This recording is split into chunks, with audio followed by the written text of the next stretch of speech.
കതിരവന്റെ കിരണങ്ങൾ അലകടലെ പുണരവേ, തീരയിൽ നിന്നും തീരയിലേക്ക് അവർ കുതിച്ചിടുന്നു. ആ തീരയിൽ നിന്നും തീരയിലേക്ക് അവർ കുതിച്ചിടുന്നു. ശാന്തമായ തീരകളിൽ അക്കരെ പോകും നൗകയിൽ സ്നേഹനദനമേശുദേവൻ സുഖശയനമതിൽ. സ്നേഹനദനമേശുദേവൻ സുഖശയനമതിൽ.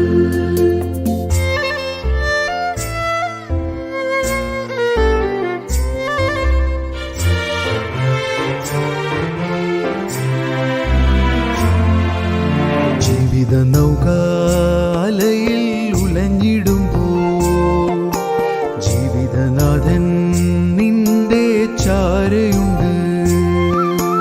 ജീവിത നൗക അലയിൽ ഉലഞ്ഞിടുമ്പോൾ ജീവിതനാഥൻ നിന്റെ ചാരയുണ്ട്. വേണ്ട ഭയം വേണ്ട, നാഥൻ നിന്നെ അക്കരെ എത്തിച്ചിടും.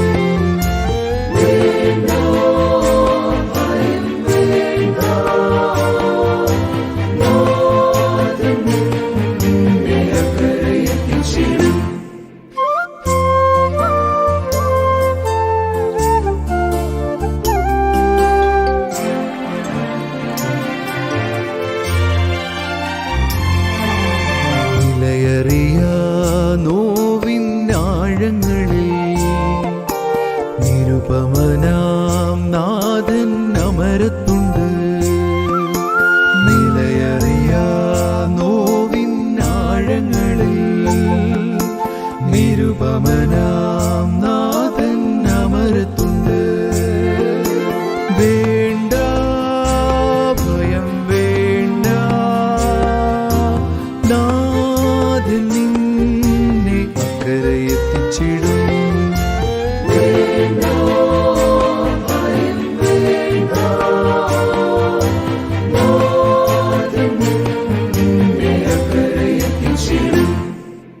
കതിരവന്റെ കിരണങ്ങൾ അലകടലെ പുണരവേ, തീരയിൽ നിന്നും തീരയിലേക്ക് അവർ കുതിച്ചിടുന്നു. ആ തീരയിൽ നിന്നും തീരയിലേക്ക് അവർ കുതിച്ചിടുന്നു. ശാന്തമായ തീരകളിൽ അക്കരെ പോകും നൗകയിൽ സ്നേഹനദനമേശുദേവൻ സുഖശയനമതിൽ.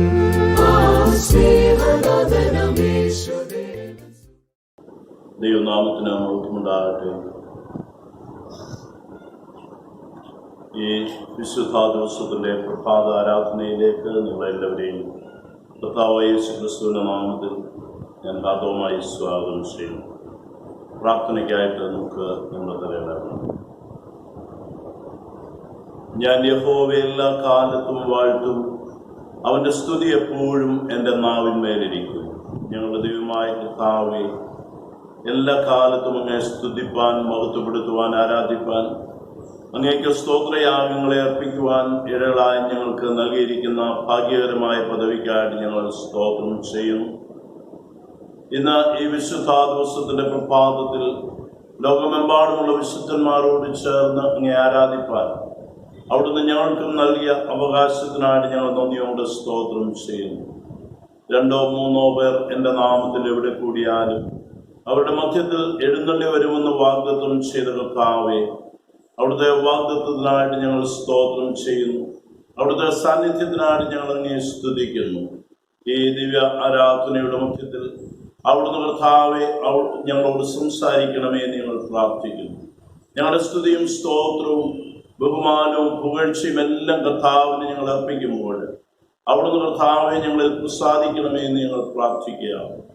ലോകം അഭിമുഖീകരിക്കുന്നതായ കോവിഡ് മഹാമാരിയുടെ മധ്യത്തിൽ ഞങ്ങളുടെ ദേവാലയങ്ങളും ആരാധനാലയങ്ങളൊക്കെയും അടഞ്ഞു കിടക്കുന്ന ജീവിത സാഹചര്യത്തിൽ അങ്ങേ ആരാധിപ്പാൻ ഞങ്ങളായിരിക്കുന്ന ഇടങ്ങളിൽ ഞങ്ങളുടെ തലകളെ ഉണക്കുമ്പോൾ അവിടുത്തെ സ്വർഗീയമായിട്ടുള്ള സാന്നിധ്യത്താൽ ഞങ്ങളെ അനുഗ്രഹിക്കുകയും ബലപ്പെടുത്തുകയും ചെയ്യണം. ശുശ്രൂഷയിൽ കൂടെ അവിടുന്ന് മാത്രം മഹത്വം എടുക്കണം. ക്രിസ്തുയേശുവിന്റെ നാമത്തിൽ തന്നെ ആമേൻ. കർത്താവിൻ്റെ നാമമഹത്വത്തിനും സ്തുതിക്കുമായി ജ്ഞാനകീർത്തനങ്ങളിൽ 72-ാമത്തെ പാട്ടുപാടി നമുക്ക് ആരാധന ആരംഭിക്കാം. കീർത്തനം 72. പൂവിലങ്ങും നിങ്ങൾ പോയി ഘോഷിച്ചിടുമേ,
ദൈവമാത്മാവാകുന്നു.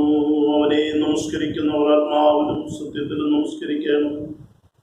നമ്മുടെ പിതാവായ ദൈവത്തിൽ നിന്നും കർത്താവായ യേശു ക്രിസ്തുവിങ്കിൽ നിന്നും നിങ്ങൾക്ക് കൃപയും സമാധാനവും ഉണ്ടാകട്ടെ. ഇത് യഹോവ ഉണ്ടാക്കിയ ദിവസം, ഇന്ന് നാം സന്തോഷിച്ച് ആനന്ദിക്കാം. കർത്താവേ, ഞങ്ങളുടെ അധരങ്ങളെ തുറക്കണമേ. എന്നാൽ ഞങ്ങളുടെ വായിലെ സ്തുതിയെ വർണ്ണിക്കും. പിതാവിനും പുത്രനും പരിശുദ്ധാത്മാവിനും മഹത്വമുണ്ടാകട്ടെ. ആദിയിലും എപ്പോഴും എന്നേക്കുമുള്ള പ്രകാരം തന്നെ. ആമേൻ. നിന്റെ ശക്തിയാലും ജ്ഞാനത്താലും സകലത്തെയും സൃഷ്ടിക്കുകയും ഞങ്ങളുടെ രക്ഷിതാവായിരിക്കാൻ നിന്റെ പുത്രനെ ഞങ്ങൾക്ക് നൽകുവാൻ തക്കവണ്ണം ലോകത്തെ സ്നേഹിക്കുകയും ചെയ്ത പിതാവായ ദൈവമേ, നിനക്ക് സ്തുതി ഉണ്ടാകട്ടെ. പാപമൊഴികെ സകലത്തിലും ഞങ്ങൾക്ക് തുല്യനായി തീർന്നവനും ഞങ്ങളുടെ അതിക്രമ നിമിത്തം മരണത്തിന് ഏൽപ്പിക്കപ്പെടുകയും ഞങ്ങളുടെ നീതീകരണത്തിനായി ഉയർപ്പിക്കപ്പെടുകയും ചെയ്ത പുത്രനായ ദൈവമേ, നിനക്ക് സ്തുതി ഉണ്ടാകട്ടെ. സകല സത്യത്തിലും ഞങ്ങളെ വഴി നടത്തുകയും ദൈവസ്നേഹം ഞങ്ങളുടെ ഹൃദയങ്ങളിൽ പകരുകയും ചെയ്യുന്ന പരിശുദ്ധാത്മാവായ ദൈവമേ, നിനക്ക് സ്തുതി ഉണ്ടാകട്ടെ. പിതാവും പുത്രനും പരിശുദ്ധാത്മാവുമായ ദൈവമേ, നിനക്ക് സകല ബഹുമാനവും മഹത്വവും സ്തുതിയും എന്നും എന്നേക്കുണ്ടായിരിക്കട്ടെ. ആമേൻ. സർവശക്തനായ ദൈവമേ, ഞങ്ങളുടെ സ്വർഗ്ഗസ്ഥ പിതാവേ, ഞങ്ങളുടെ ഹൃദയങ്ങൾ സമാധാനവും സ്വസ്ഥതയും കണ്ടെത്തുന്നത് നിന്നിൽ മാത്രമാകുന്നുവല്ലോ. ഈ ആരാധനയുടെ സമയത്ത് നീ നിന്നെ തന്നെ ഞങ്ങൾക്ക് വെളിപ്പെടുത്തി തരണമേ. നിന്റെ ആത്മീയ വരങ്ങളെ ഞങ്ങളുടെ മേൽ പകരണമേ. ഈ വിശുദ്ധമായ ശാന്തസമയം ദൈവിക കാര്യങ്ങൾ ഞങ്ങൾക്ക് പ്രയോജനമായി തീരുവാൻ നീ ഞങ്ങൾക്ക് ചെയ്യുവാൻ തന്നിരിക്കുന്നവരെ തികയ്ക്കേണ്ടതിന് ഞങ്ങളെ പുതുക്കി ശക്തീകരിക്കുവാനും ഞങ്ങളുടെ കർത്താവായ യേശുക്രിസ്തു മൂലം കൃപ ചെയ്യണമേ. ആമേൻ. പാപസ്വീകാരം. നമുക്ക് പാപമില്ല എന്ന് നാം പറയുന്നുവെങ്കിൽ നമ്മെ തന്നെ വഞ്ചിക്കുന്നു. സത്യം നമ്മിലില്ലാതെയായി നമ്മുടെ പാപങ്ങളെ ഏറ്റുപറയുന്നുവെങ്കിൽ അവൻ നമ്മോട് പാപങ്ങളെ ക്ഷമിച്ച് സകല നീതിയും പോക്കി നമ്മെ ശുദ്ധീകരിപ്പാൻ തക്കവണ്ണം വിശ്വസ്തനും നീതിമാനുമാകുന്നു. ഞാൻ എഴുന്നേറ്റ് അപ്പന്റെ അടുക്കൽ ചെന്നവനോട്, അപ്പാ, ഞാൻ സ്വർഗത്തോടും നിന്നോടും പാപം ചെയ്തിരിക്കുന്നു. ഇനി നിന്റെ മകൻ എന്ന പേരിന് ഞാൻ യോഗ്യനല്ല എന്ന് പറയും. നമുക്കുള്ള മഹാപുരോഹിതൻ നമ്മുടെ ബലഹീനതകളിൽ സഹതാപം കാണിപ്പാൻ കഴിയാത്തവനല്ല. പാപമൊഴിയ സകലത്തിലും നമുക്ക് തുല്യമായി പരീക്ഷിക്കപ്പെട്ടവനത്രേ നമുക്കുള്ളത്. അതുകൊണ്ട് നമുക്ക് മുട്ടുബുദ്ധിമൂലമായി നമ്മെ തന്നെ ശോധന ചെയ്യാം.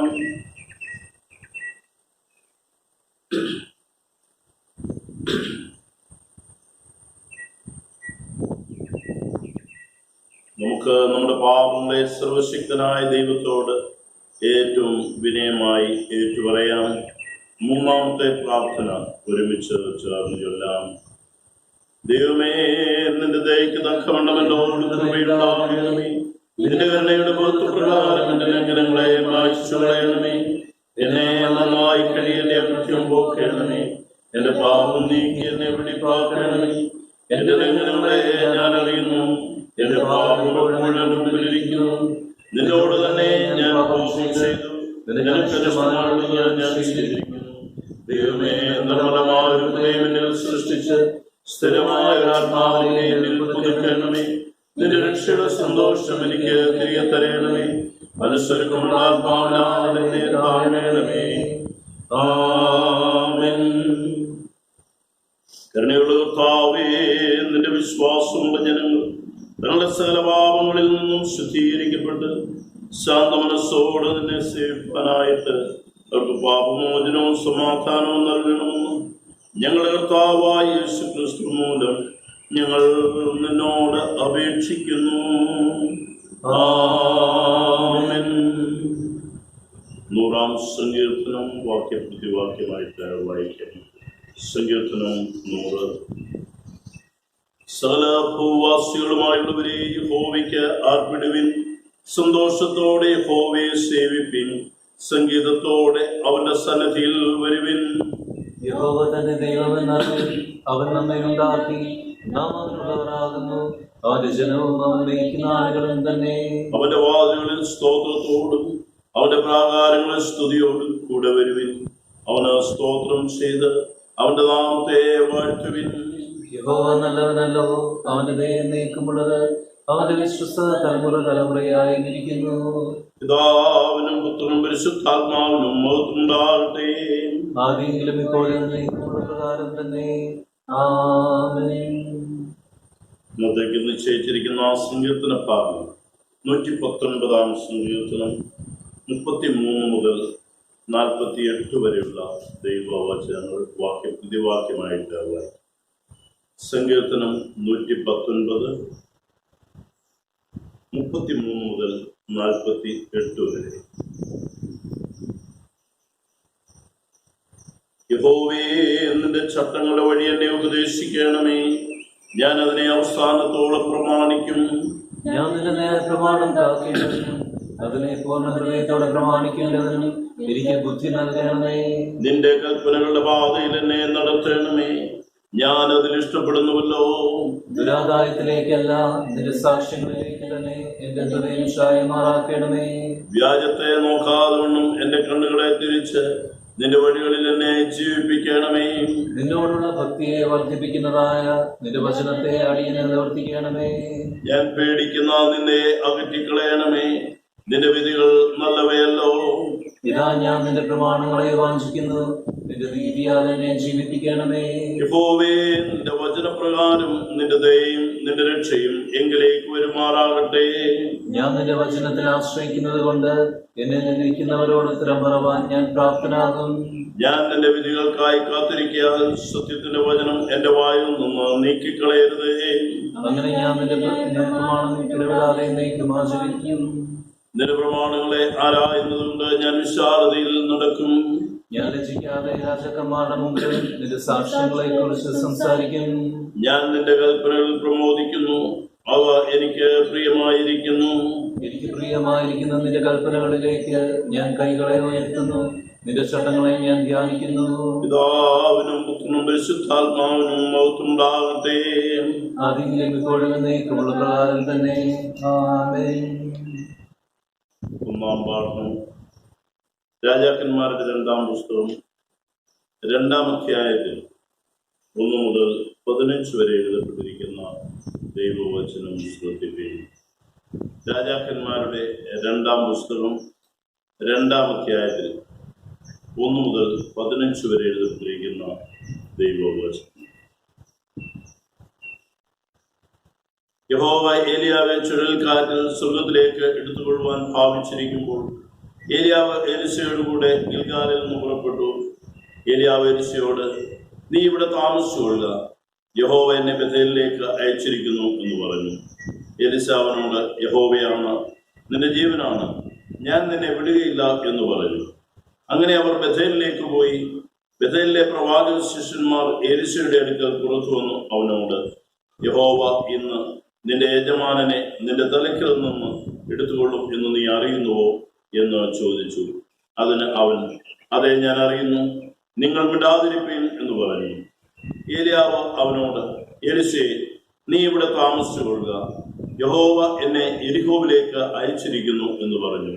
അതിന് അവൻ, യഹോവയാണ്, നിന്റെ ജീവനാണ്, ഞാൻ നിന്നെ വിടുകയില്ല എന്ന് പറഞ്ഞു. അങ്ങനെ അവർ യെരിഹോവിലേക്ക് പോയി. യെരിഹോവിലെ പ്രവാചക ശിഷ്യന്മാർ എലിശയുടെ അടുക്കൽ വന്ന് അവനോട്, യഹോവ ഇന്ന് നിന്റെ യജമാനെ നിന്റെ തലയ്ക്കിൽ നിന്ന് എടുത്തുകൊള്ളും എന്ന് നീ അറിയുന്നുവോ എന്ന് ചോദിച്ചു.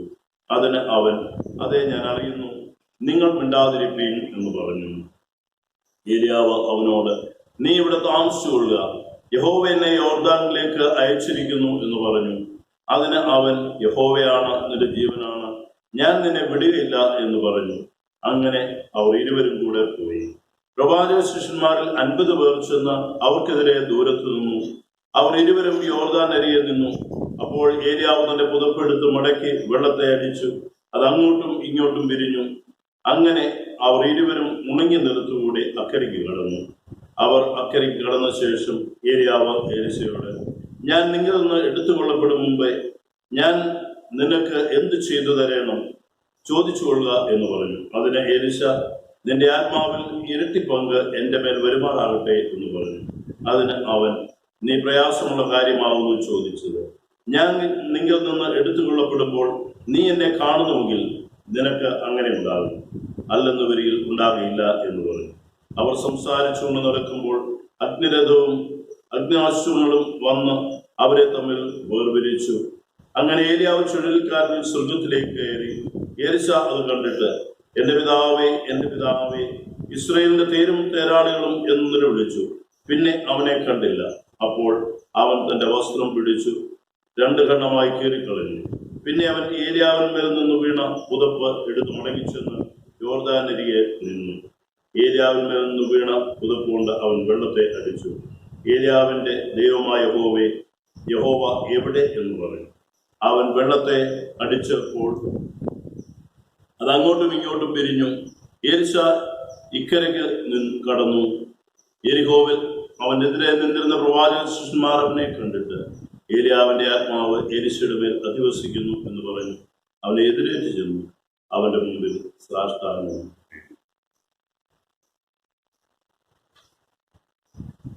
സഖരിയാവിന്റെ പാട്ട് വാക്കുമായി. സഖരിയാവിന്റെ പാട്ട്. ഇസ്രായേലിന്റെ ദൈവമായ കർത്താവ് അനുഗ്രഹിക്കപ്പെട്ടവൻ. അവൻ തന്റെ ജനത്തെ സന്ദർശിച്ച് ഉദ്ധാരണം ചെയ്യും.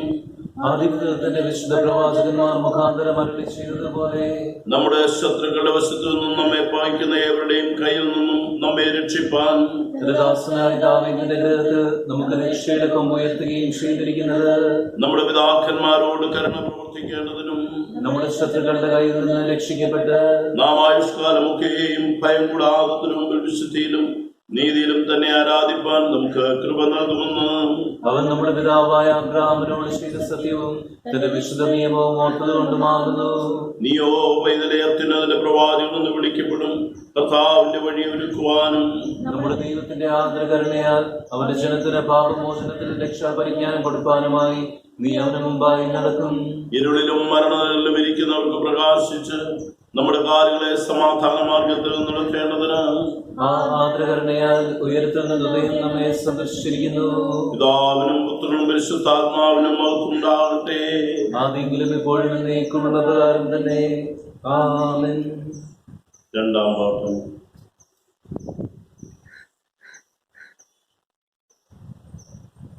ഇന്ന് കാലത്തേക്കായി നിശ്ചയിച്ചിരിക്കുന്ന രണ്ടാം പാഠം അപ്പോസ്തലനായ പൗലോസ് തീത്തോസിന് എഴുതിയ ലേഖനം 2-ാം അധ്യായം 1 മുതൽ 15 വരെ എഴുതപ്പെട്ടിരിക്കുന്ന ദൈവവചനം ശ്രദ്ധിക്കുന്നു.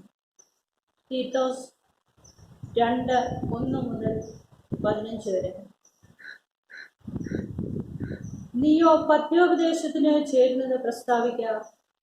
വൃദ്ധന്മാർ നിർമ്മതവും ഗൗരവവും സുബോധമുള്ളവരും വിശ്വാസത്തിലും സ്നേഹത്തിലും സഹിഷ്ണുതയിലും ആരോഗ്യമുള്ളവരുമായിരിക്കണമെന്നും വൃദ്ധമാരും അങ്ങനെ തന്നെ നടപ്പിൽ പവിത്രയോഗ്യമാരും ഏഷണി പറയാത്തവരും വീഞ്ഞിന് അടിമപ്പെടാത്തവരുമായിരിക്കണമെന്നും ദൈവവചനം ദുഷിക്കപ്പെടാതിരിക്കേണ്ടതിന് യൗവനക്കാരത്തികളെ ഭർത്തൃപ്രിയമാരും പുത്രപ്രിയമാരും സുബോധവും പാതിവ്രത്യവുമുള്ളവരും വീട്ടുകാര്യം നോക്കുന്നവരും ദയയുള്ളവരും ഭർത്താക്കന്മാർക്ക് കീഴ്പ്പെടുന്നവരുമായിരിക്കാൻ ശീലിപ്പിക്കേണ്ടതിന് നന്മ ഉപദേശിക്കുന്നവരായിരിക്കണമെന്നും പ്രബോധിപ്പിക്കുക. ഔവണ്ണം യൗവനക്കാരെയും സുബോധമുള്ളവരായിരിക്കാൻ പ്രബോധിപ്പിക്കുക. വിരോധി നമ്മെക്കൊണ്ട് ഒരു തിന്മയും പറവാൻ കഴിവില്ലാതെ ലജ്ജിക്കേണ്ടതിന് സകലത്തിലും നിന്നെ തന്നെ സൽപ്രവൃത്തികൾക്ക് മാതൃകയാക്കി കാണിക്കുക. ഉപദേശത്തിൽ നിർമ്മലതയും ഗൗരവവും ആക്ഷേപിച്ചുകൂടാത്ത പഥ്യവചനവും ഉള്ളവനായിരിക്കുക. ദാസന്മാർ നമ്മുടെ രക്ഷിതാവായ ദൈവത്തിൻ്റെ ഉപദേശത്തെ സകലത്തിലും അലങ്കരിക്കേണ്ടതിന് യജമാനന്മാർക്ക് കീഴടങ്ങി സകല വിധത്തിലും പ്രസാദം വരുത്തുന്നവരും എതിർ പറയുകയോ വഞ്ചിച്ചിടിക്കുകയോ ചെയ്യാതെ സകലത്തിലും നല്ല വിശ്വസ്തത കാണിക്കുന്നവരുമായി ഇരിപ്പാൻ കൽപ്പിക്കാം. സകല മനുഷ്യർക്കും രക്ഷാകരമായ ദൈവകൃപ ഉദിച്ചുവല്ലോ. നാം ഭാഗ്യകരമായി പ്രത്യാശയ്ക്കായിട്ടും മഹാദൈവവും നമ്മുടെ രക്ഷിതാവുമായ യേശുക്രിസ്തുവിൻ്റെ തേജസ്സിൻ്റെ പ്രത്യക്ഷതയ്ക്കായിട്ടും കാത്തുകൊണ്ട് ഭക്തികേടും പ്രപഞ്ചമോഹങ്ങളും വർദ്ധിച്ചിട്ട് ഈ ലോകത്തിൽ സുബോധത്തോടും നീതിയോടും ദൈവഭക്തിയോടും കൂടി ജീവിച്ചു പോരേണ്ടതിന് അത് നമ്മെ ശിക്ഷിച്ചു വളർത്തുന്നു.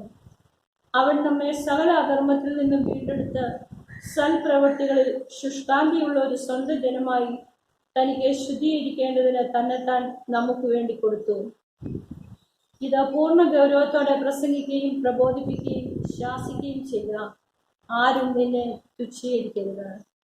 ഇവിടെ പാഠം അവസാനിക്കുന്നു. വിശുദ്ധ സുവിശേഷം വിശുദ്ധ യോഹന്നാന്റെ സുവിശേഷം 3-ാം അധ്യായത്തിൽ 22 മുതൽ 30 വരെ എഴുതപ്പെട്ടിരിക്കുന്ന ദൈവവചനങ്ങൾ. വിശുദ്ധ യോഹന്നാന്റെ സുവിശേഷം 3-ാം അധ്യായത്തിൽ 22 മുതൽ 30 വരെ. അതിന്റെ ശേഷം യേശു ശിഷ്യന്മാരുമായി യഹൂദദേശത്ത് വന്നു അവരോടുകൂടെ സ്നാനം കഴിപ്പിച്ചുകൊണ്ടിരുന്നു. യോഹന്നാനും ശലേമിന് അരികത്ത് ഐനോനിൽ സ്നാനം കഴിപ്പിച്ചുകൊണ്ടിരുന്നു. അവിടെ വളരെ വെള്ളമുണ്ടായിരുന്നു. ആളുകൾ വന്നു സ്നാനമേറ്റു. അന്ന് യോഹന്നാനെ തടവിലാക്കിയിരുന്നില്ല. യോഹന്നാന്റെ ശിഷ്യന്മാരിൽ ചിലർ ഒരു യഹൂദനുമായി ശുദ്ധീകരണത്തെക്കുറിച്ചൊരു വാദമുണ്ടായി. അവർ യോഹന്നാന്റെ അടുക്കൽ വന്നു അവനോട്, റബ്ബി, യോർദാനക്കരെ നിന്നോടുകൂടെ ഇരുന്നവൻ, നീ സാക്ഷീകരിച്ചിട്ടുള്ളവൻ തന്നെ ഇതാ സ്നാനം കഴിപ്പിക്കുന്നു, എല്ലാവരും അവന്റെ അടുക്കൽ ചെല്ലുന്നു എന്ന് പറഞ്ഞു. അതിന് യോഹന്നാൻ, സ്വർഗത്തിൽ നിന്ന് കൊടുത്തിട്ടല്ലാതെ മനുഷ്യന് ഒന്നും ലഭിക്കാൻ കഴിയില്ല. ഞാൻ ക്രിസ്തുവല്ല, അവന് മുമ്പായി അയക്കപ്പെട്ടവനത്രേ എന്ന് ഞാൻ പറഞ്ഞതിന് നിങ്ങൾ തന്നെ എനിക്ക് സാക്ഷികളാവും. മണവാട്ടിയുള്ളവൻ മണവാളനാകുന്നു. മണവാളന്റെ സ്നേഹിതനോ നിന്ന് മണവാളന്റെ സ്വരം കേട്ടിട്ട് അത്യന്തം സന്തോഷിക്കുന്നു. ഈ എൻ്റെ സന്തോഷം പൂർത്തിയായിരിക്കുന്നു.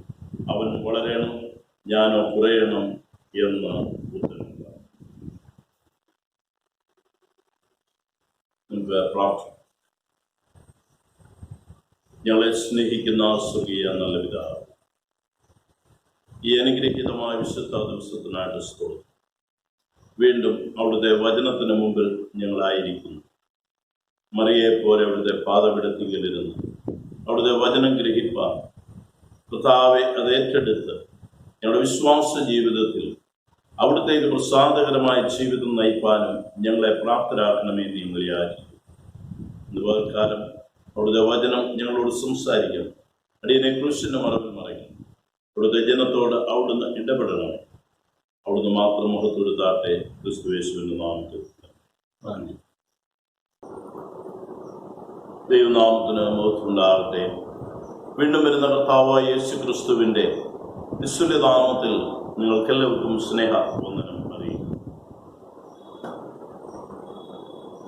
ഏതാണ്ട് 2020 6 മാസക്കാലം നമ്മൾ പിന്നിടുകയാണ്. ജൂൺ മാസത്തിന്റെ അവസാന ഞായറാഴ്ചയിലേക്ക് നാം വന്നിരിക്കുന്നു.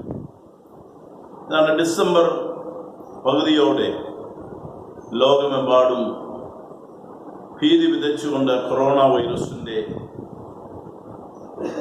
ആരംഭം ഏതാണ്ട് ജൂൺ മാസം 28-ാം തീയതി ആകുമ്പോഴേക്ക് ലോകമെമ്പാടും വ്യാപിച്ച് ഏതാണ്ട് കോടിക്കണക്കിന് ജനങ്ങളെ ഇത് ബാധിക്കുകയും അനേക ലക്ഷങ്ങൾ ഈ ലോകത്തിൽ നിന്ന് മാറ്റപ്പെടുകയും ചെയ്തിരിക്കും. അതിൻ്റെ ഭീതി ഒരു പരിധിവരെ ഇന്ത്യയിൽ കുറഞ്ഞുവെങ്കിലും ഇപ്പോൾ അതിൻ്റെ വ്യാപനം വർദ്ധിച്ചുകൊണ്ടിരിക്കുകയാണ്. കേരളക്കരയിലും അത് തന്നെ സംഭവിച്ചുകൊണ്ടേയിരിക്കുന്നു. അതുകൊണ്ട് നമ്മുടെ ആരാധനകൾ പുനരാരംഭിക്കുന്നതിനെ കുറിച്ച് ചിന്തിക്കുന്ന ഒരു കാലഘട്ടമാണ്.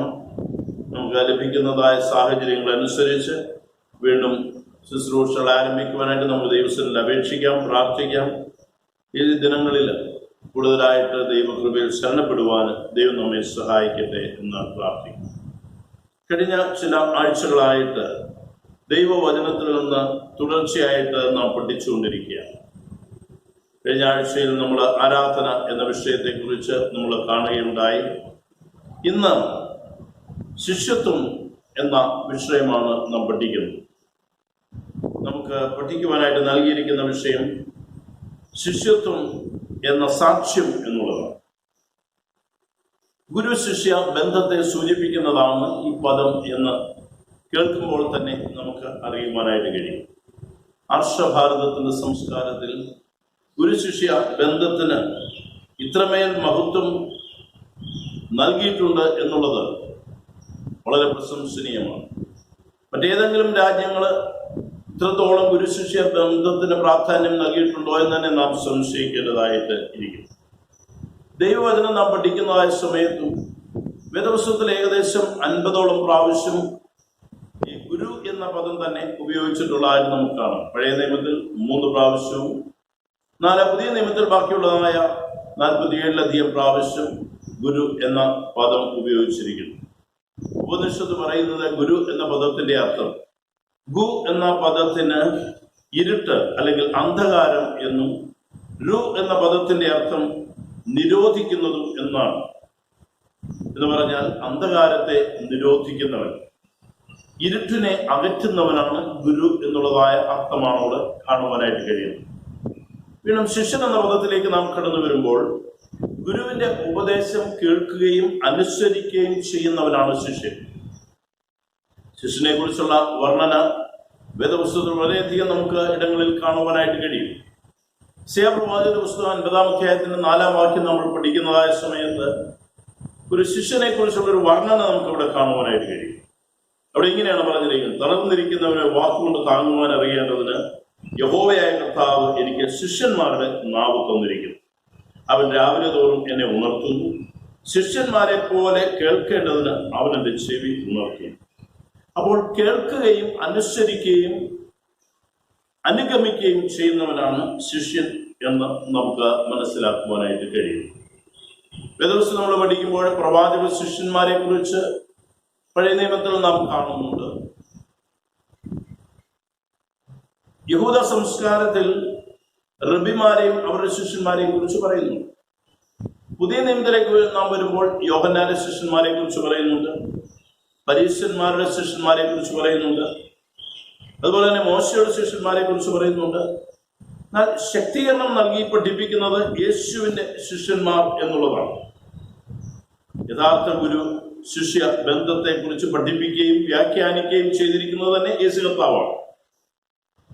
പിൽക്കാലത്ത് നമ്മൾ പഠിക്കുമ്പോൾ ആദിമ സഭയിൽ ചേർന്നതായ അല്ലെങ്കിൽ വിശ്വാസത്തിലേക്ക് വന്നതായ ആളുകളെ പൊതുവെ ശിഷ്യന്മാർ എന്ന് തന്നെ അപ്പോസ്തല പ്രവൃത്തികളിൽ ഉപയോഗിച്ചിരിക്കുന്നു. ഏതാണ്ട് 30-ലധികം പ്രാവശ്യം ശിഷ്യന്മാർ എന്ന് ഈ സമൂഹത്തെ കുറിച്ച് പറഞ്ഞിരിക്കുന്നു. അപ്പോൾ ഇവിടെ ഇന്നത്തെ നമ്മളെ ചിന്താവിഷയം എന്ന് പറയുന്നത് ശിഷ്യത്വം എന്ന സാക്ഷ്യം എന്നുള്ളതാണ്. കർത്താവായ യേശുക്രിസ്തു ശിഷ്യന്മാരെ പഠിപ്പിക്കുകയുണ്ടായി, ശിഷ്യൻ ഗുരുവിന് മീതെയല്ല, ഗുരുവിനെ പോലെ ആകുന്നത് ശിഷ്യന് മതി എന്ന് പറഞ്ഞാൽ ഗുരുവിനെ പോലെ ആകുക, ഗുരുവിന് മീതെ ആകുവാനായിട്ടല്ല, ഗുരുവാകുവാനായിട്ടല്ല, ഗുരുവിനെ പോലെ ആകുന്നത് ശിഷ്യന് മതി. യേശു കർത്താവ് മാത്രമാണ് ഗുരു എന്ന് വളരെ വ്യക്തമായിട്ട് തിരുവചനം നമ്മളെ പഠിപ്പിക്കുക.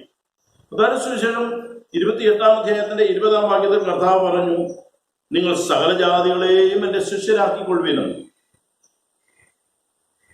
അതിന്റെ തുടർച്ചയായിട്ട് ഉയർത്തെഴുന്നേറ്റ കർത്താവ് സ്വർഗ്ഗാരോഹണം ചെയ്യുന്നതിന് മുമ്പായിട്ട് അപ്പോസ്തല പ്രവൃത്തികൾ 1-ാം അധ്യായത്തിലെ 8-ാം വാക്യത്തിൽ വീണ്ടും പറയുകയാണ്, എന്നാൽ പരിശുദ്ധാത്മാവ് നിങ്ങളുടെ മേൽ വരുമ്പോൾ നിങ്ങൾ ശക്തി ലഭിച്ചിട്ട് യെരൂശലേമിലും യഹൂദിയയിലെല്ലായിടത്തും ശമരിയയിലും ഭൂമിയുടെ അറ്റത്തോളം എൻ്റെ സാക്ഷികളാകുവിൻ എന്നാണ് പറഞ്ഞിരിക്കുന്നത്. അപ്പോൾ ശിഷ്യരാക്കുവാനായിട്ട് പറഞ്ഞു, സകല ജാതികളെയും ശിഷ്യരാക്കിക്കൊള്ളുവിൻ. വീണ്ടും പറയുകയാണ്, ആ ശിഷ്യരായി തീർന്നവര് യേശുവിന്റെ സാക്ഷികളാകുവിൻ എന്നാണ് പറയുന്നത്. അപ്പോൾ ശിഷ്യരോട് പറയുന്നത് യേശു ക്രിസ്തു ഗുരുവിന്റെ സാക്ഷികൾ ആയിത്തീരുക എന്നുള്ളതാണ്. മറ്റ് യാതൊരു കാര്യവും യേശു കർത്താവ് സഭയോട് ആവശ്യപ്പെടുന്നില്ല. സഭയോട് ആവശ്യപ്പെടുന്നത് ഗുരുവിന്റെ സാക്ഷികളായിത്തീരുക. ആ സാക്ഷികളോടുള്ള ബന്ധത്തിലാണ് മറ്റ് ശുശ്രൂഷകളെല്ലാം തന്നെ നമുക്ക് കാണുവാൻ കഴിയുന്നത്. എന്നാൽ ഇന്ന് നാം ആയിരിക്കുന്ന സഭയെ സംബന്ധിച്ചിടത്തോളം സഭയ്ക്ക് സംഭവിച്ചതായ അപജയം എന്ന് പറയുന്നത് തന്നെ ഈ സാക്ഷ്യം നഷ്ടപ്പെട്ടു എന്നുള്ളതാണ്. ശിഷ്യത്വത്തിന്റെ സാക്ഷ്യം നഷ്ടപ്പെട്ടു എന്ന്. അതിന്നൊരു അലങ്കാര പദമായിട്ട് മാത്രമാണ് ശിഷ്യൻ എന്ന പദവും ശിഷ്യത്വം എന്ന പദവും ഒക്കെയും ഉപയോഗിച്ചിരിക്കുന്നത്. ചിലർ പറയാറുണ്ട്, എളിയ കർത്താവിന്റെ വിലയേറിയ ദാസന്മാരെന്നും ശിഷ്യന്മാരെന്നൊക്കെയും ഉപയോഗിക്കാറുണ്ട്. അപ്പോൾ ക്രിസ്തുവിന്റെ മറവിൽ അധികാരവും സമ്പത്തും കൈയാളുന്ന ഇടങ്ങളായി സഭ മാറിയിരിക്കും. ഒരു ചിന്തകൻ പറയുണ്ടായി, അധികാരവും പണവും സമൃദ്ധിയും ഒരു തലമുറയുടെ ഭാഗതയും നിർണയിക്കപ്പെടുന്ന ഇടത്ത് വിശ്വാസം തകർന്നടിയുകയാണ്, ശിഷ്യത്വം തകർന്നടിയുകയാണ്, അവിടെ സാക്ഷ്യം ഇല്ലാതെയായി തീരുകയാണ്. അതുകൊണ്ട് ഇന്ന് നാം വായിച്ചതായ വേദഭാഗത്തെ അടിസ്ഥാനമാക്കി ഈ ശിഷ്യത്വത്തിന്റെ ദൗത്യം ഗുരുവിന്റെ സാക്ഷിയാകുക എന്നുള്ള ആ വിഷയത്തെ അല്പമായിട്ട് നമുക്ക് പഠിക്കുവാനായിട്ട് നമുക്ക് ശ്രമിക്കും. ഇവിടെ നമുക്ക് കാണുവാൻ കഴിയുന്നത് ശിഷ്യത്വം അത് നമുക്ക് ഒളിപ്പിച്ചു വയ്ക്കുവാനായിട്ട് കഴിയില്ല, അത് വെളിപ്പെടുത്തിയേ മതിയാവും. കർത്താവ് പറയുന്നുണ്ട്, വിളക്ക് കത്തിച്ച് പറയും കീഴിലല്ല തണ്ടിന്മേലത്രേ വയ്ക്കുന്നത്. അത് മൂടി വെച്ചു കഴിഞ്ഞാൽ അത് അണഞ്ഞു പോകും. അതുകൊണ്ടാണ് ആരോ പറഞ്ഞത്, ശിഷ്യത്വം ദീർഘകാലം ഒളിപ്പിച്ചു വെച്ചാൽ അത് ശ്വാസം മുട്ടി മരിച്ചു പോകും എന്ന് പറഞ്ഞു. അപ്പോൾ ശിഷ്യത്വത്തെ പറയും കീഴിൽ വയ്ക്കുവാനുള്ളതല്ല, അതിനെ തുറന്ന് മറ്റുള്ളവർക്ക് പ്രകാശമാക്കി മാറ്റുവാനായിട്ട്, അന്ധകാരത്തെ അകറ്റുവാനായിട്ടാണ് ഈ ശിഷ്യൻ വിളിക്കപ്പെട്ടിരിക്കുന്നത്. അതാണ് ശിഷ്യത്വത്തിന്റെ സാക്ഷ്യം എന്ന് പറയുന്നത്. ഇന്ന് വായിച്ചതായ 3 വേദഭാഗങ്ങളെ അടിസ്ഥാനമാക്കി ഈ 3 വ്യത്യസ്ത തലങ്ങളിൽ ശിഷ്യത്വത്തിന്റെ സാക്ഷ്യം വെളിപ്പെടുത്തുവാനായിട്ട് നമ്മൾ ആവശ്യപ്പെടുകയാണ്. 3 വ്യത്യസ്തങ്ങളായ തലങ്ങളിൽ നമ്മുടെ ശിഷ്യത്വത്തിന്റെ സാക്ഷ്യം നാം വെളിപ്പെടുത്തും. ഒന്നാമതായിട്ട് രാജാക്കന്മാരുടെ 2-ാം പുസ്തകം 2-ാം അധ്യായത്തിന്റെ 1 മുതൽ 15 വരെയുള്ള വാക്യങ്ങളിലേക്ക് നാം കടന്നു വരുമ്പോൾ നമ്മൾ വായിച്ചത് ശ്രമിക്കുകയുണ്ടായി. അവിടെ ഞാൻ ഇങ്ങനെയാണ് അതിൻ്റെ ഒരു വ്യാഖ്യാനം നൽകുവാനായിട്ട് ആഗ്രഹിക്കുന്നത്. ഒരു ശിഷ്യന്റെ ആത്മീയ ജീവിതത്തോടുള്ള ബന്ധത്തിൽ നമ്മുടെ സാക്ഷ്യം വെളിപ്പെടുത്തണം. ഇവിടെ അതിന്റെ പശ്ചാത്തലം എന്ന് പറയുന്നത് രാജാക്കന്മാരുടെ 1-ാം പുസ്തകം 19-ാം അധ്യായത്തിന്റെ 21-ാം വാക്യമാണ് പശ്ചാത്തലം എന്ന് പറയുന്നത്.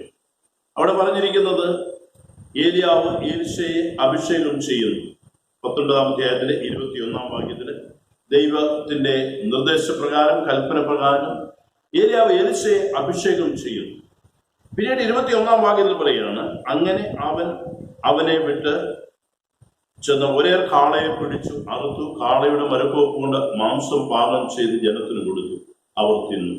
പിന്നെ അവൻ എഴുന്നേറ്റു ഏലിയാവിന്റെ പിന്നാലെ ചെന്ന് അവന് ശുശ്രൂഷകനായി തീർന്നു. എലീശ ഏലിയാവിന്റെ പിന്നാലെ ചെന്ന് അവന് ശുശ്രൂഷകനായി തീർന്നു. പിന്നീട് നമ്മൾ കാണുകയാണ്, ഇന്ന് വായിച്ചതായ 2-ാം അധ്യായത്തിൽ ഏലിയാവ് തന്നെ ഈ ഭൂമിയിൽ നിന്ന് ദൈവം ചുഴലിക്കാറ്റിൽ സ്വർഗത്തിലേക്ക് എടുത്തുകൊള്ളുവാനുള്ള സമയം ആകുന്നു. ഇവിടെ ഏലിയാവിനെ അനുഗമിക്കുന്നതായ എലീശയാണ് നമ്മൾ കാണുന്നത്. അപ്പോൾ ഏലിയാവിനോട് ചേർന്ന് സഞ്ചരിച്ചതായ എലീശ ഒരു ഗുരുവിൽ നിന്നും ഒരു പഠിതാവ് എന്നവണ്ണം ആവോളം പ്രാപിക്കുവാനായിട്ട് ഗുരുവിനോട് ചേർന്ന് സഞ്ചരിക്കുക. അവൻ തന്റെ ജോലി ഉപേക്ഷിച്ചു, തനിക്കുണ്ടായിരുന്നതായ ഭൗതികമായതൊക്കെ ഉപേക്ഷിച്ച് ഇവിടെ പ്രവാചകന്റെ പിന്നാലെ ഇറങ്ങി തിരിച്ചു. ഇപ്പോൾ പ്രവാചകനോട് ചേർന്ന് നിന്ന് പ്രവാചകനിൽ നിന്ന് അല്ലെങ്കിൽ തന്റെ ഗുരുവിൽ നിന്ന് ആവോളം പ്രാപിക്കുക എന്നുള്ളതായ ഒരു താല്പര്യം. അതുകൊണ്ടാണ് ആ ഭാഗത്ത് 4 സ്ഥലങ്ങൾ പറയുന്നുണ്ട്. ഒന്ന് ഗിൽഗാല്, മറ്റൊന്ന് ബഥേല്. ഗിൽഗാലിൽ വെച്ച് പറയുകയാണ്, ഏലിയാവ് പറയുന്നു, നീ ഇവിടെ പാർത്തുകൊള്ളുക. അപ്പോൾ അവൻ പറഞ്ഞില്ല, ഞാനിവിടെ പാർക്കയില്ല, ഞാൻ നിന്നോട് കൂടെ വരികയാണ്, ഞാൻ നിന്നെ വിടുകയില്ല എന്ന് പറയുന്നു. വീണ്ടും പറയണം, ബഥേലിലെത്തുമ്പോൾ പറയണം, ഏലിയാവ് പറഞ്ഞ ഞാൻ ബഥേലിലേക്ക് പോവുകയാണ്. അവൻ ബഥേൽ ഏലിയാവിനോട് കൂടെ ചെല്ലുന്നു. ബഥേലിൽ ചെല്ലുമ്പോഴും ഏലിയാവ് പറയുന്നു, നീ ഇവിടെ പാർത്തുകൊള്ളുക. അപ്പോൾ അവൻ പറയുന്നു, ഇല്ല, ഞാൻ നിന്നോട് കൂടെ പോരും. അവിടെ നിന്ന് യെരിഹോവിലേക്കാണ് ഏലിയാവ് പോകുന്നത്. യെരിഹോവിലേക്ക് ചെന്ന് കഴിഞ്ഞപ്പോഴും ഏലിയാവ് പറയുന്നുണ്ട്, എലീശ നീ ഇവിടെ പാർത്തുകൊള്ളുക. അവൻ പറഞ്ഞില്ല, യഹോവയാണ്, ഞാൻ ഇവിടെ പാർക്കയില്ല, നിന്നോടൊപ്പം ഞാൻ വരും എന്ന് പറഞ്ഞു. അങ്ങനെ അവർ യോർദാൻ വരെ യാത്ര ചെയ്ത് യോർദാനിൽ എത്തുന്നതായ സംഭവമാണ് കാണുന്നത്. ഇവിടെ ഒരു കാര്യം നമുക്ക് മനസ്സിലാക്കുവാൻ കഴിയുന്നത്, ഏലിയാവിനോട് പറയാണ്, നീ അഭിഷേകം ലഭിച്ചവനാണ്, ഇനി നിന്റെ ദൗത്യ നിർവഹണത്തിനായിട്ട് നീ പാർത്തുകൊള്ളുക. എന്റെ ദൗത്യം ഞാൻ പൂർത്തീകരിച്ചു കഴിഞ്ഞിരിക്കുന്നു. യഹോവയായ ദൈവം എന്നോട് പറയുന്ന ഇടത്തേക്ക് ഞാൻ പോവുകയാണ്. ഗിൽഗാലിൽ നിന്ന് ബഥേലിലേക്ക് പോകുന്നു. ബഥേലിൽ വെച്ച് ദൈവം പറയുന്നത് യെരിഹോവിലേക്ക് പോയിക്കൊള്ളുവാൻ. യെരിഹോവിൽ വെച്ച് പറയുന്നു, നീ യോർദാനിലേക്ക് പോയിക്കൊള്ളുവാനായി. അപ്പോൾ ഏലിയാവ് എലീശയോട് പറയുകയാണ്, നീ സ്വതന്ത്രനായിരിക്കുന്നു, നീ വിട്ടുപോയിക്കൊള്ളുക. ഗുരുവിൽ നിന്നും അകലെ പോകുവാൻ ആഗ്രഹിക്കുന്നവരാണെന്ന് പലരും. സ്വാതന്ത്ര്യം ലഭിച്ചു കഴിഞ്ഞാൽ, ദൗത്യം ഏൽപ്പിക്കപ്പെട്ടു കഴിഞ്ഞാൽ, അഭിഷേകം ചെയ്യപ്പെട്ടു കഴിഞ്ഞാൽ പലപ്പോഴും ഗുരുവിൽ നിന്ന് അകന്നു പോകുന്നതായ ഒരു അനുഭവം, ഞാൻ സ്വതന്ത്രനായിരിക്കുന്നു എന്നുള്ളതായ ഒരു ചിന്ത. അതുപോലെ തന്നെ പ്രവാചക ശിഷ്യന്മാരും പറയുന്നുണ്ട്, ബഥേലില് നിനക്കറിയാമല്ലോ, നീ കൂടെ പോകുന്നതായ ഈ പ്രവാചകന് യജമാനന്റെ തലയ്ക്കിൽ നിന്ന് എടുത്തുകൊള്ളപ്പെടും, ഇന്ന് എടുത്തുകൊള്ളപ്പെടും, നീ അറിയുന്നില്ലയോ എന്ന് ചോദിക്കുന്നു. ബഥേലിലെ പ്രവാചക ശിഷ്യന്മാരെ ചോദിച്ചത്. ഉടനെ പറഞ്ഞു, എനിക്കറിയാം, അവന് എടുത്തുകൊള്ളപ്പെടുമെന്ന് എനിക്കറിയാം, പക്ഷെ നിങ്ങൾ മിണ്ടാതെ ഇരിക്കും. വീണ്ടും യെരിഹോവിലെ പ്രവാചക ശിഷ്യന്മാർ ചോദിക്കുന്നുണ്ട്, യെരിഹോവിൽ നിന്ന് നീ ഇവരുടെ കൂടെ യാത്ര ചെയ്യുമ്പോൾ ഇന്ന് നിന്റെ തലയ്ക്കിൽ നിന്ന് പ്രവാചക ശ്രേഷ്ഠൻ എടുത്തുകൊള്ളപ്പെടും എന്ന് നീ അറിയുന്നില്ല. ഞാൻ പറയാണ്, എനിക്കറിയാം, പക്ഷെ നിങ്ങൾ മിണ്ടാതെ എന്ന് പറഞ്ഞാൽ അതിന്റെ അർത്ഥം എന്താണ്? നീ എന്തിനാണ് ഇനിയും അവന്റെ പിന്നാലെ പോകുന്നത്? നീ അഭിഷേകം ചെയ്യപ്പെട്ടു, പ്രവാചകനായിട്ട് നിയമിക്കപ്പെട്ടു, നിനക്ക് പ്രവർത്തിക്കാനുള്ള സ്വാതന്ത്ര്യം ലഭിച്ചു കഴിഞ്ഞിരിക്കുന്നു. ഇനി നീ അവന്റെ പുറകെ പോയി കഴിഞ്ഞാൽ നീ ഒറ്റപ്പെടുവാനുള്ള സാധ്യതയുണ്ട്. ഒന്ന്, ഏലിയാവ് തന്നെ പറഞ്ഞു, സ്വതന്ത്രനായിക്കൊള്ളുക, നിന്റെ പ്രവർത്തന മേഖലയിലേക്ക് പോയിക്കൊള്ളുക. 2, പ്രവാചക ശിഷ്യന്മാർ പറഞ്ഞു, നീ ഒറ്റപ്പെടുവാനായിട്ട് സാധ്യതയുണ്ട്. പക്ഷെങ്കിൽ അവൻ പറഞ്ഞു, ഇല്ല, ഞാൻ നിന്നോട് കൂടെ വരുമെന്ന് പറഞ്ഞു. അതുകൊണ്ട് എലീശയ്ക്ക് ലഭിച്ചതായ 1ാമത്തെ അനുഗ്രഹം എന്ന് പറയുന്നത്, യോർദാന്റെ മുമ്പിൽ അവൻ ദൈവപ്രവൃത്തിയെ കാണുകയാണ്, അല്ലെങ്കിൽ ദൈവപ്രവൃത്തി കണ്ട് അവൻ സ്തോത്രം ചെയ്യാണ്, ദൈവത്തെ സ്തുതിക്കുകയാണ്, അവനും അതിൽ പങ്കാളിയായി തീരുകയാണ്. ഇന്ന് അനേകർക്ക് അഭിഷേകം ലഭിച്ചു കഴിഞ്ഞാൽ, അല്ലെങ്കിൽ ദൗത്യങ്ങൾ പരമേൽപ്പിക്കപ്പെട്ടു കഴിഞ്ഞാൽ ദൈവത്തോട് ചേർന്ന് നടക്കുവാൻ കഴിയാത്തത് കൊണ്ട് അനേകർക്ക് ഇന്ന് ഈ ദൈവപ്രവൃത്തി മനസ്സിലാക്കുവാനും അത് അവർക്ക് വെളിപ്പെട്ട് കിട്ടുവാനും കഴിയുന്നു. അനേകരുടെ ജീവിതയാത്രയിൽ ഇത് തന്നെയാണ്. ഒരിക്കൽ കർത്താവായ യേശു ക്രിസ്തുവിനെ സ്വന്തം രക്ഷിതാവും കർത്താവുമായി സ്വീകരിക്കുകയും കർത്താവുമായിട്ടുള്ള സജീവ ബന്ധത്തിലേക്ക് വന്നു കഴിഞ്ഞാൽ, ആത്മീയമായിട്ട് അവൻ നമ്മെ ബലപ്പെടുത്തി കഴിഞ്ഞാൽ പലപ്പോഴും സ്വതന്ത്രമായി യാത്ര ചെയ്യുവാനായിട്ടുള്ളൊരു വ്യഗ്രത നമ്മളിലുണ്ടാവുകയാണ്. ഈ സ്വതന്ത്രമായ യാത്രയിൽ പലപ്പോഴും ദൈവപ്രവൃത്തി നമുക്ക് കാണുവാൻ കഴിയാതെ പോകും. ദൈവത്തോട് ചേർന്ന് സഞ്ചരിക്കുന്നതായ ഒരാത്മീയ അനുഭവം. അതുകൊണ്ടാണ് എലീശ തീരുമാനിച്ചത്, ഇല്ല, അവൻ ഭൂമിയിലുള്ളിടത്തോളം, എൻ്റെ കൺമുമ്പിലുള്ളിടത്തോളം കാലം അവനോട് ചേർന്ന് ഞാൻ സഞ്ചരിക്കും എന്നുള്ളത്. അതുകൊണ്ട് ഒന്നാമതായിട്ടൊരു പഠിതാവ്, ഒരു ശിഷ്യൻ എന്ന നിലയിൽ ഗുരുവിൽ നിന്ന് ആവോളം പ്രാപിക്കണം എന്നുള്ളതായ ഒരാഗ്രഹമാണ് അവനെ നയിച്ചത്. അതുകൊണ്ടാണ് യോർദാനിൽ അവർ അക്കരെ ചെന്നു. യോർദാൻ രണ്ടായിട്ട് പിരിഞ്ഞു. ഉണങ്ങിയ നിലത്തൂടെ അവർ അക്കരെ ചെന്ന് കഴിഞ്ഞപ്പോൾ ഏലിയാവ് പറയുകയാണ്, എന്താണ് നീ എന്നെ പിൻപറ്റുന്നതിന്റെ ഉദ്ദേശം? എന്താണ്? ഇപ്പോൾ നിനക്ക് എന്ത് വേണമെങ്കിലും നിനക്ക് എന്നോട് ചോദിക്കാം. എന്താണ് വേണ്ടത്? ചോദിച്ചു കൊള്ളുക എന്ന് പറഞ്ഞു. ഉടനെ എലീശ പറയുകയാണ്, നിന്റെ ആത്മാവിൻ ഇരട്ടി പങ്ക് എൻ്റെ മേൽ വരുമാറാണ്. നിന്റെ ആത്മാവിൻ ഇരട്ടി പങ്ക് എൻ്റെ മേൽ വരുമാറാണ്. ഇപ്പോൾ ഒന്നാമതായിട്ട് പറഞ്ഞിരിക്കുന്നത്, ക്രിസ്തീയ ജീവിതം അല്ലെങ്കിൽ ശിഷ്യത്വം എന്ന് പറയുന്നത് സാക്ഷ്യം വെളിപ്പെടുത്തേണ്ടത് ആത്മാവിലുള്ള ജീവിതത്തിലാണ്. അതുകൊണ്ട് അവൻ കൂടെ യാത്ര ചെയ്തു. ഏലിയാവ് സ്വർഗത്തിലേക്ക് എടുക്കപ്പെട്ടു കഴിഞ്ഞപ്പോൾ ഇതാ ഏലിയാവിന്റെ പുതപ്പ് വന്നു വീണത് എടുത്തുകൊണ്ട് ഈ ആത്മാവിന്റെ ഇരട്ടി പങ്ക് പ്രാപിച്ചുകൊണ്ട് അവൻ വീണ്ടും യോർദാനിലേക്ക് കരയിലേക്ക് മടങ്ങിപ്പോവുകയാണ്. മടങ്ങിപ്പോകുമ്പോൾ പ്രവാചക ശിഷ്യന്മാർ നോക്കി നിൽക്കുകയാണ്. എന്താണ് സംഭവിക്കുന്നത്? പ്രവാചക ശിഷ്യന്മാർ നോക്കി നിൽക്കുമ്പോൾ തന്നെയാണ് അവൻ ആ പുതപ്പെടുത്ത് വെള്ളത്തെ അടിക്കുന്നത്. എന്നിട്ട് പ്രവാചക ശിഷ്യന്മാർ പറഞ്ഞു, യെരിഹോവിൽ അവനെതിരെ നിന്നിരുന്ന പ്രവാചക ശിഷ്യന്മാർ അവനെ കണ്ടിട്ട് ഏലിയാവിന്റെ ആത്മാവ് എലീശയുടെ മേൽ അധിവസിക്കുന്നു എന്ന് പറഞ്ഞ് അവനെ എതിരേറ്റ് ചെന്നു അവന്റെ മുമ്പിൽ സാഷ്ടാംഗം വീണു. ആത്മാവിനുള്ള ജീവിതം, ഇതാണ് ശിഷ്യത്വത്തിന്റെ ഒന്നാമത്തെ സാക്ഷ്യം എന്ന് പറയുന്നത്. ഇപ്പോഴിതാ കണ്ടു നിന്നതായ അവനെ പിൻവലിക്കുവാനായിട്ട്, അല്ലെങ്കിൽ യാത്രയ്ക്ക് തടസ്സം നിൽക്കുവാനായിട്ട് ആഗ്രഹിച്ച പ്രവാചക ശിഷ്യന്മാർ പറയുകയാണ്, ഇതാ ഏലിയാവിന്റെ ആത്മാവ് അവന്റെ മേൽ വസിക്കുന്നു എന്ന് പറഞ്ഞ് അവനെ നമസ്കരിച്ചു. നാം ക്രൂശോളം യാത്ര ചെയ്തുവെങ്കിൽ മാത്രമേ, അതുകൊണ്ട് പറയുന്നത് അവസാനത്തോളം സഹിച്ചു നിൽക്കുന്നവർ ഭാഗ്യവാന്മാർ. ഈ ആത്മാവുമായിട്ടുള്ള ബന്ധത്തിൽ നിന്ന് ഏത് നിമിഷം നാം അകലെ പോകുന്നുവോ ദൈവപ്രവൃത്തി നമുക്ക് ദർശിക്കുവാൻ കഴിയും. രണ്ടാമതായിട്ട് ക്രൂശോളം നമ്മൾ യാത്ര ചെയ്യുക. നമുക്കറിയാം, അപ്പോസ്തലനായ യോഹന്നാനെ കുറിച്ച് പറയുന്നു, യോഹന്നാൻ മാത്രമാണ് ക്രൂശോളം യാത്ര ചെയ്തത്. മറ്റുള്ള ശിഷ്യന്മാരൊക്കെ വഴിമധ്യത്തിൽ വെച്ച് അവനിൽ നിന്ന് വിട്ടുപിരിയുകയുണ്ട്. അവന്റെ കൽപ്പനകളും അവന്റെ ഉപദേശങ്ങളൊക്കെ കേട്ടിട്ട് അവന്റെ അവസാന നിമിഷം വരെ കൂടെ യാത്ര ചെയ്യുവാൻ കഴിഞ്ഞത് ഞാൻ വിശ്വസിക്കുകയാണ്. ക്രൂശോളം യാത്ര ചെയ്തത് കൊണ്ടാണ് പത്മോസിന്റെ ഏകാന്തതയിൽ കിടന്നുകൊണ്ട് ഈ വെളിപ്പാട് പുസ്തകം എഴുതുവാനും അത് പൂർത്തീകരിക്കുവാനും ദൈവം യോഹന്നാനെ തന്നെ ദൈവം ഉപയോഗിക്കും. ഒന്നാമതായിട്ട് ഈ ശിഷ്യത്വത്തിന്റെ സാക്ഷ്യം ഉയർത്തേണ്ടത് ആത്മാവിലുള്ള ജീവിതത്തിലാണ്. അതിന് ദൈവത്തോട് ചേർന്നിരുന്ന് ദൈവത്തിന്റെ ആത്മാവിന്റെ പിൻബലത്തോടെ ജീവിക്കുവാനായിട്ട് ദൈവത്തിന്റെ ആത്മാവ് നമ്മെ ഉപദേശിക്കുക.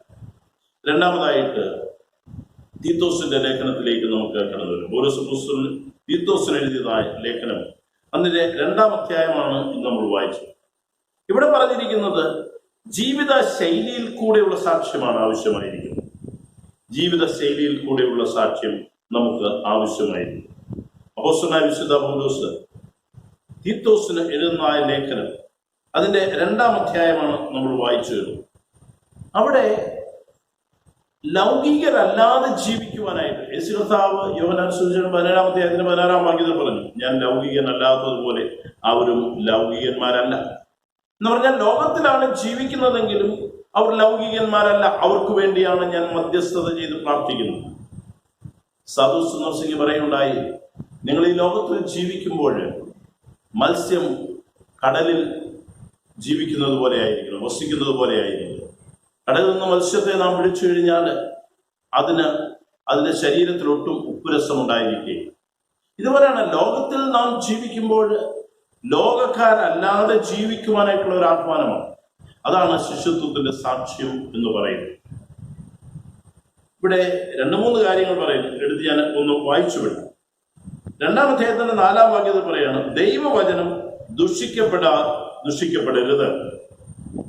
ഒന്നാമത്, ജീവിത ശൈലിയിൽ കൂടെ ശിഷ്യത്വത്തിന്റെ സാക്ഷ്യം ഉയർത്തേണ്ടത് ദൈവവചനം ദുഷിക്കപ്പെടാതെ സൂക്ഷിക്കുക. ഒരു ശിഷ്യന്റെ ജീവിതം കൊണ്ട് ഒരിക്കലും ദൈവവചനം ദുഷിക്കപ്പെടരുത്. അതിനാണ് മുകളിൽ പറഞ്ഞിരിക്കുന്നത്, നിങ്ങൾ നടപ്പിൽ പവിത്ര യോഗ്യന്മാരായി തീരുക. നടപ്പിൽ പവിത്രതയുള്ളവരായി തീരുക. നമ്മുടെ ജീവിതം കൊണ്ട് ഒരിക്കലും ദൈവവചനം ദുഷിക്കപ്പെടരുത്. 7-ാം വാക്യം നമ്മൾ വായിക്കുന്ന ആ സമയത്തോട് പറയാം, വിരോധി നമ്മെ കൊണ്ട് ഒരു തിന്മയും പറവാൻ വകയില്ലാതെ ലജ്ജിക്കേണ്ടതിന് സകലത്തിലും നിന്നെ തന്നെ സൽപ്രവർത്തിക്ക് മാതൃകയാകിക്കും. രണ്ടാമത് പറയുന്നത്, വിരോധി നമ്മെ കൊണ്ട് ഒരു തിന്മയും പറയാതിരിക്കാനായിട്ട് സൂക്ഷിച്ചുകൊള്ളു. നമ്മുടെ ജീവിതത്തെ 1000 കണ്ണുകളാണ് ഒരേ സമയത്ത് ഒരു ക്രിസ്ത്യാനിയെ നോക്കുന്നത്. നമ്മളിൽ നിന്നൊരു വീഴ്ച സംഭവിച്ചു കഴിഞ്ഞു, അത് ശിഷ്യവൃന്ദത്തിൽ ആരായിരുന്നാലും ശരി, ഇത് പുരോഹിതനാകാം, ആത്മായരാകാം, ഏതൊരു വ്യക്തിയുമാകാം, ഈ വീക്ഷിക്കുന്നതായ കണ്ണുകൾ വിരോധി നമ്മെ കൊണ്ട് തിന്മ പറയുവാനായിട്ട് ആഗ്രഹിക്കുക. നമുക്കറിയാം, യോശുവ ദൈവസന്നിധിയിൽ നിൽക്കുമ്പോൾ യോശുവയുടെ വസ്ത്രം മുഷിഞ്ഞതെന്ന് പറഞ്ഞുകൊണ്ട് സാത്താൻ കൈ ചൂണ്ടുന്നത് നമുക്ക് കാണുവാനായിട്ട് കഴിയുന്നു. അതുകൊണ്ട് പറയുന്നത് സൽപ്രവൃത്തിക്ക് മാതൃകയായിരിക്കുക. 10-ാം വാക്യത്തിൽ പറയുന്നത് സകലത്തിലും വിശ്വസ്തരായിരിക്കും. ജീവിത ശൈലിയിൽ കൂടെയുള്ള സാക്ഷ്യമാണ് ശിഷ്യത്വത്തിന് ആവശ്യമായിരിക്കും. 12-ാം വാക്യത്തിലേക്ക് നമ്മൾ വരുമ്പോൾ അവിടെ പറഞ്ഞിരിക്കുന്നത് ഭക്തികേടും പ്രപഞ്ചമോഹവും വർജിക്കുക. ഭക്തികേടും പ്രപഞ്ചമോഹവും വർജിച്ചു കളയുക. അപ്പോൾ ജീവിത ശൈലിയിൽ ദൈവകൃപയിൽ ജീവിക്കുവാനായിട്ടുള്ള ഒരു ആഹ്വാനമാണ് നമുക്ക് തന്നിരിക്കുന്നത്. 11-ാം വാക്യത്തിൽ സകല മനുഷ്യർക്കും രക്ഷാകരമായ ദൈവകൃപ ഉദിച്ചുവല്ലോ എന്ന് പറഞ്ഞിരിക്കുന്നു. അപ്പോൾ ദൈവകൃപയിൽ ജീവിക്കുവാനായിട്ടാണ്, ദൈവകൃപയിൽ നമ്മുടെ സാക്ഷ്യം മറ്റുള്ളവർക്ക് കാണിച്ചു കൊടുക്കുവാനായിട്ട്. അവിടെ 11-14 വാക്യങ്ങളിൽ പറയുന്നത് ദൈവകൃപ നമ്മെ വീണ്ടെടുത്തിരിക്കുക. 12-ാം വാക്യത്തിൽ പറയുന്നത് ദൈവകൃപ നമ്മെ നവീകരിച്ചിരിക്കുന്നു. The grace of God redeemed us. അത് നമ്മെ വീണ്ടെടുത്തിരിക്കുന്നു. The grace of God reformed us. നമ്മെ നവീകരിച്ചിരിക്കുന്നു. അതുകൊണ്ട് നമ്മുടെ വിശ്വാസ ജീവിതം നമ്മുടെ രക്ഷയ്ക്ക് അടിസ്ഥാനമുള്ളതായിരിക്കണം, രക്ഷയുടെ അടിസ്ഥാനത്തിലായിരിക്കണം. ആ രക്ഷയുടെ അടിസ്ഥാനം എന്ന് പറയുന്നത് കേവലം നമ്മുടെ സ്ഥാനങ്ങളിൽ ഒരു മാറ്റം മാത്രമല്ല. കൺമിൻ നാം ദൈവമക്കൾ എന്ന് വിളിക്കപ്പെടുക, രക്ഷിക്കപ്പെടുന്ന ഒരു ദൈവപൈതലിനെ ദൈവപൈതൽ എന്ന് വിളിക്കപ്പെടുമ്പോൾ, ദൈവ മകൻ എന്ന് മകളെന്ന് വിളിക്കപ്പെടുമ്പോൾ, salvation is not only a change in position, പിന്നെന്താണ്, but it is also a change in attitude. നമ്മുടെ മനോഭാവത്തിൽ രൂപാന്തരം സംഭവിക്കുന്നു. ചേഞ്ച് ഇൻ ആപ്പിറ്റൈറ്റ്, നമ്മുടെ വിശപ്പുകളിൽ മാറ്റങ്ങൾ സംഭവിക്കുന്നു. മൂന്നാമതായിട്ട് നമ്മുടെ താല്പര്യങ്ങളിൽ, അംബിഷൻസ്, നമ്മുടെ ആഗ്രഹങ്ങളിൽ മാറ്റങ്ങൾ സംഭവിക്കുന്നു. നമ്മുടെ പ്രവൃത്തിയിൽ മാറ്റങ്ങൾ സംഭവിക്കുന്നു. ഇവിടെയാണ് ജീവിത ശൈലിയെക്കുറിച്ച് വളരെ വ്യക്തമായിട്ട് തീത്തോസിനോട് പൗലോസ് അപ്പോസ്തലൻ ഉപദേശിക്കുക. ഞാൻ 2 കാര്യങ്ങൾ പറഞ്ഞു. എവിടെയാണ് ശിഷ്യത്വത്തിന്റെ സാക്ഷ്യം ഉയർത്തേണ്ടത്? ഒന്ന്, ആത്മാവിലുള്ള ജീവിതത്തിൽ, ദൈവമായിട്ടുള്ള ബന്ധത്തിൽ ദൈവത്തോട് ചേർന്ന് സഞ്ചരിക്കുവാൻ നമുക്ക് കഴിയണം. 2, ഈ ലോക ജീവിതത്തിൽ നാം ജീവിക്കുമ്പോൾ നമ്മുടെ ജീവിത ശൈലിയിൽ അത് ദൈവവചനം ദുഷിക്കപ്പെടാതെ, നമ്മുടെ ജീവിത ശൈലി കൊണ്ട് വിരോധി നമ്മെക്കുറിച്ച് ഒരു തിന്മയും പറയാതെ, നമ്മുടെ ജീവിത ശൈലിയിൽ ഭക്തികേടും പ്രപഞ്ചമോഹവും ഉപേക്ഷിച്ച് ദൈവകൃപയിൽ സാക്ഷ്യമുള്ളവരായി ജീവിക്കുവാനുള്ള വിളിയാണ് നമുക്കുള്ളത്. നമുക്കൊരു നിമിഷം തിരിഞ്ഞു നോക്കാം. എൻ്റെ ജീവിതം കൊണ്ട്, എൻ്റെ പ്രവൃത്തി കൊണ്ട്, എൻ്റെ ഇടപാടുകൾ കൊണ്ട്, എൻ്റെ പരസ്യ ജീവിതം കൊണ്ട് ദൈവവചനം ദുഷിക്കപ്പെടുന്നു. ഇന്ന് മദ്യത്തിനും മയക്കുമരുന്നിനും, അതുപോലെ തന്നെ ആർത്തി സംസ്കാരത്തിനും, അതുപോലെ തന്നെ പാപത്തിന്റെ അടിമത്തത്തിൽ കൂടെ കടന്നു പോകുന്ന ഒരു വലിയ ജനതതി ക്രൈസ്തവ വിശ്വാസികൾ ഉൾപ്പെടുന്നതായ ക്രൈസ്തവ സമൂഹത്തിലുണ്ട് എന്നുള്ളത് നമ്മൾ ഏറ്റവും വേദനാജനകമാണ്. നാം ആയിരിക്കുന്ന സമൂഹം. നമുക്കറിയാം, യെരൂശലേമിലെ 5 കോടതികളിൽ കർത്താവിനെ കയറ്റി ഇറക്കി. എല്ലാവരും പറഞ്ഞു ഇവനിൽ ഒരു കുറ്റവും കാണുന്നില്ല എന്ന് പറഞ്ഞുകൊണ്ട് അവസാനം പീലാത്തോസ് പറയാണ്, ഈ നീതിമാന്റെ രക്തത്തിൽ എനിക്ക് പങ്കില്ല എന്ന് പറയത്തക്കവണ്ണം നിഷ്കളങ്കനും നിർദോഷിയുമായിരുന്ന കർത്താവിന്റെ ശിഷ്യന്മാരായിരിക്കുന്നു നമ്മുടെ ജീവിതത്തിൽ ഒരു സ്പോട്ട് പോലും ഉണ്ടാകുവാൻ പാടില്ല എന്ന് കർത്താവ് ആഗ്രഹിക്കും. അങ്ങനെ സംഭവിച്ചാൽ തന്നെ അവന്റെ പുത്രനായ യേശുവിന്റെ രക്തം സകലമാവുമ്പോക്കി നമ്മെ ശുദ്ധീകരിക്കുന്നതാകിയാൽ ആ രക്തത്തിലുള്ള വിമോചനത്തിനായിട്ട് ഓരോ ദിവസവും അവന്റെ സന്നിധിയിൽ നാം എടുത്തിടേണ്ടതായിട്ടുണ്ട്. അതുകൊണ്ട് ജീവിതശൈലി കൊണ്ട് നമ്മുടെ ശിഷ്യത്വം നാം സാക്ഷ്യമുള്ളതാക്കി ഉയർത്തണം. മൂന്നാമതായിട്ട് യോഹന്നാന്റെ സുവിശേഷത്തിലേക്ക് പഠിക്കുക. യോഹന്നാന്റെ സുവിശേഷം നാം പഠിക്കുന്നതായ സമയത്ത് 22 മുതൽ 30 വരെയുള്ള വാക്യങ്ങൾ. ഇവിടെ ഞാൻ പറയുവാൻ ആഗ്രഹിക്കുന്നത് സ്വഭാവ ശൈലിയിലൂടെ ശിഷ്യത്വത്തിന്റെ സാക്ഷ്യം ഉയർത്തുക. സ്വഭാവ ശൈലി എന്ന് ഞാൻ ഉദ്ദേശിക്കുന്നത് ആത്മാവിന്റെ ഫലം എന്നുള്ളതായ ഒരു ചിന്തയാണ് ഞാൻ അതിൽ കൊണ്ടുവരുവാൻ ആഗ്രഹിക്കുന്നത്. ഇവിടെ സാഹചര്യം എന്ന് പറയുന്നത് യോഹന്നാനും ശിഷ്യന്മാരും ഒരിടത്ത് സ്നാനം കഴിപ്പിച്ചുകൊണ്ടേയിരിക്കുന്നു. ആ ഭാഗത്ത് തന്നെ പറയുന്നു യേശുവും ശിഷ്യന്മാരും മറ്റൊരു സ്ഥലത്ത് സ്നാനം കഴിപ്പിച്ചുകൊണ്ടേയിരിക്കുന്നു.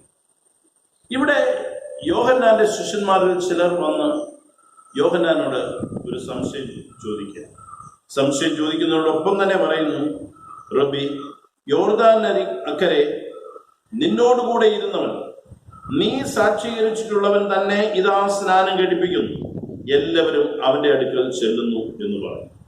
എന്ന് പറഞ്ഞാൽ നീയാണ് അവനെ സ്നാനപ്പെടുത്തിയത്, നീയാണ് അവനെ അഭിഷേകം ചെയ്തത്, അല്ലെങ്കിൽ നീ കാരണമായിട്ടാണ് അവന്റെ മേൽ പരിശുദ്ധാത്മാവ് ഇറങ്ങി വന്നത്. ഇപ്പോഴിതാ അവൻ ശിഷ്യന്മാരെ ചേർത്ത് കൊണ്ടുപോയി ആളുകളെ സ്നാനം കഴിക്കും. തന്നെയുമല്ല, അവന്റെ അടുക്കിലേക്ക് ധാരാളം ആളുകൾ സ്നാനത്തിനായിട്ട് കടന്നു ചെന്നു. എന്ന് പറഞ്ഞാൽ യോഹന്നാനെ പ്രകോപിപ്പിക്കുവാനായിട്ടുള്ള വാക്കുകളുമായിട്ടാണ് കടന്നു ചെല്ലുന്നത്. യോഹന്നാനെ പ്രകോപിപ്പിക്കും. അപ്പോൾ അങ്ങനെ ആ ഒരു സാഹചര്യത്തിൽ യോഹന്നാൻ എങ്ങനെയാണ് അതിന്റെ മറുപടി പറയുന്നത്?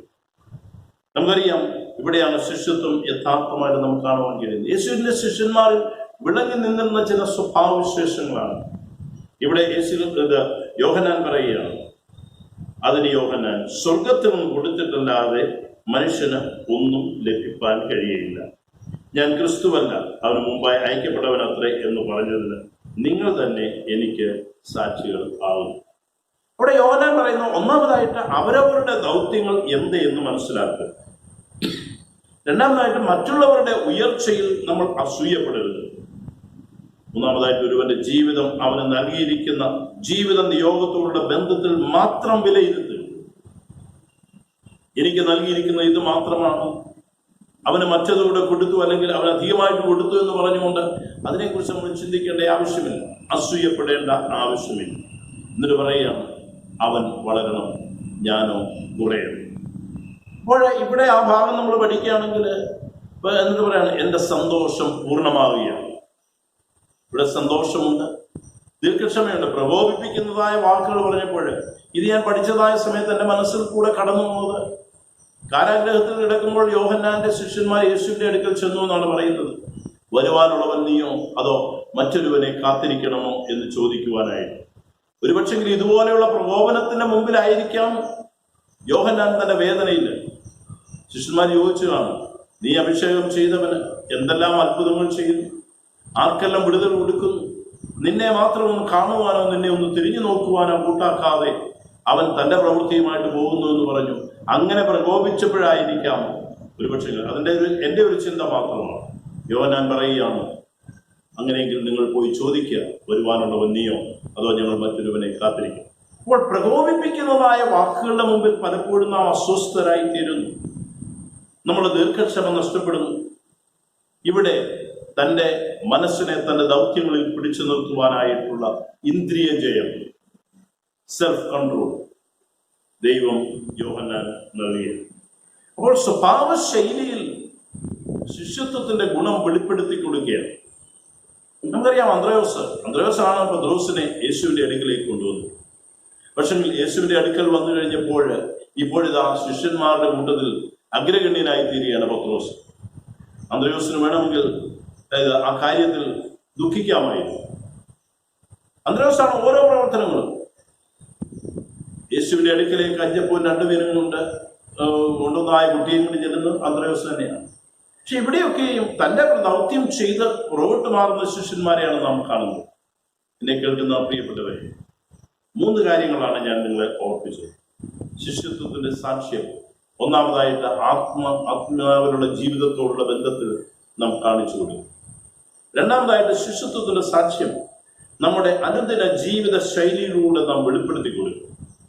ഒരു വിധത്തിലും നാം മറ്റുള്ളവരെ കൊണ്ട് അപവാദം പറയിപ്പിക്കുവാനായിട്ട് ഇടയാകരുത്. ദൈവവചനം ദുഷിക്കപ്പെടരുത്. വിരോധി നമ്മെ കൊണ്ട് തിന്മ പറയരുത്. ഭക്തികളും പ്രപഞ്ചമോ ഇല്ലാതെ ജീവിക്കുവാനായിട്ട് നമുക്ക് കഴിയും. മൂന്നാമതായിട്ട് പറയുകയാണ് നമ്മുടെ സ്വഭാവ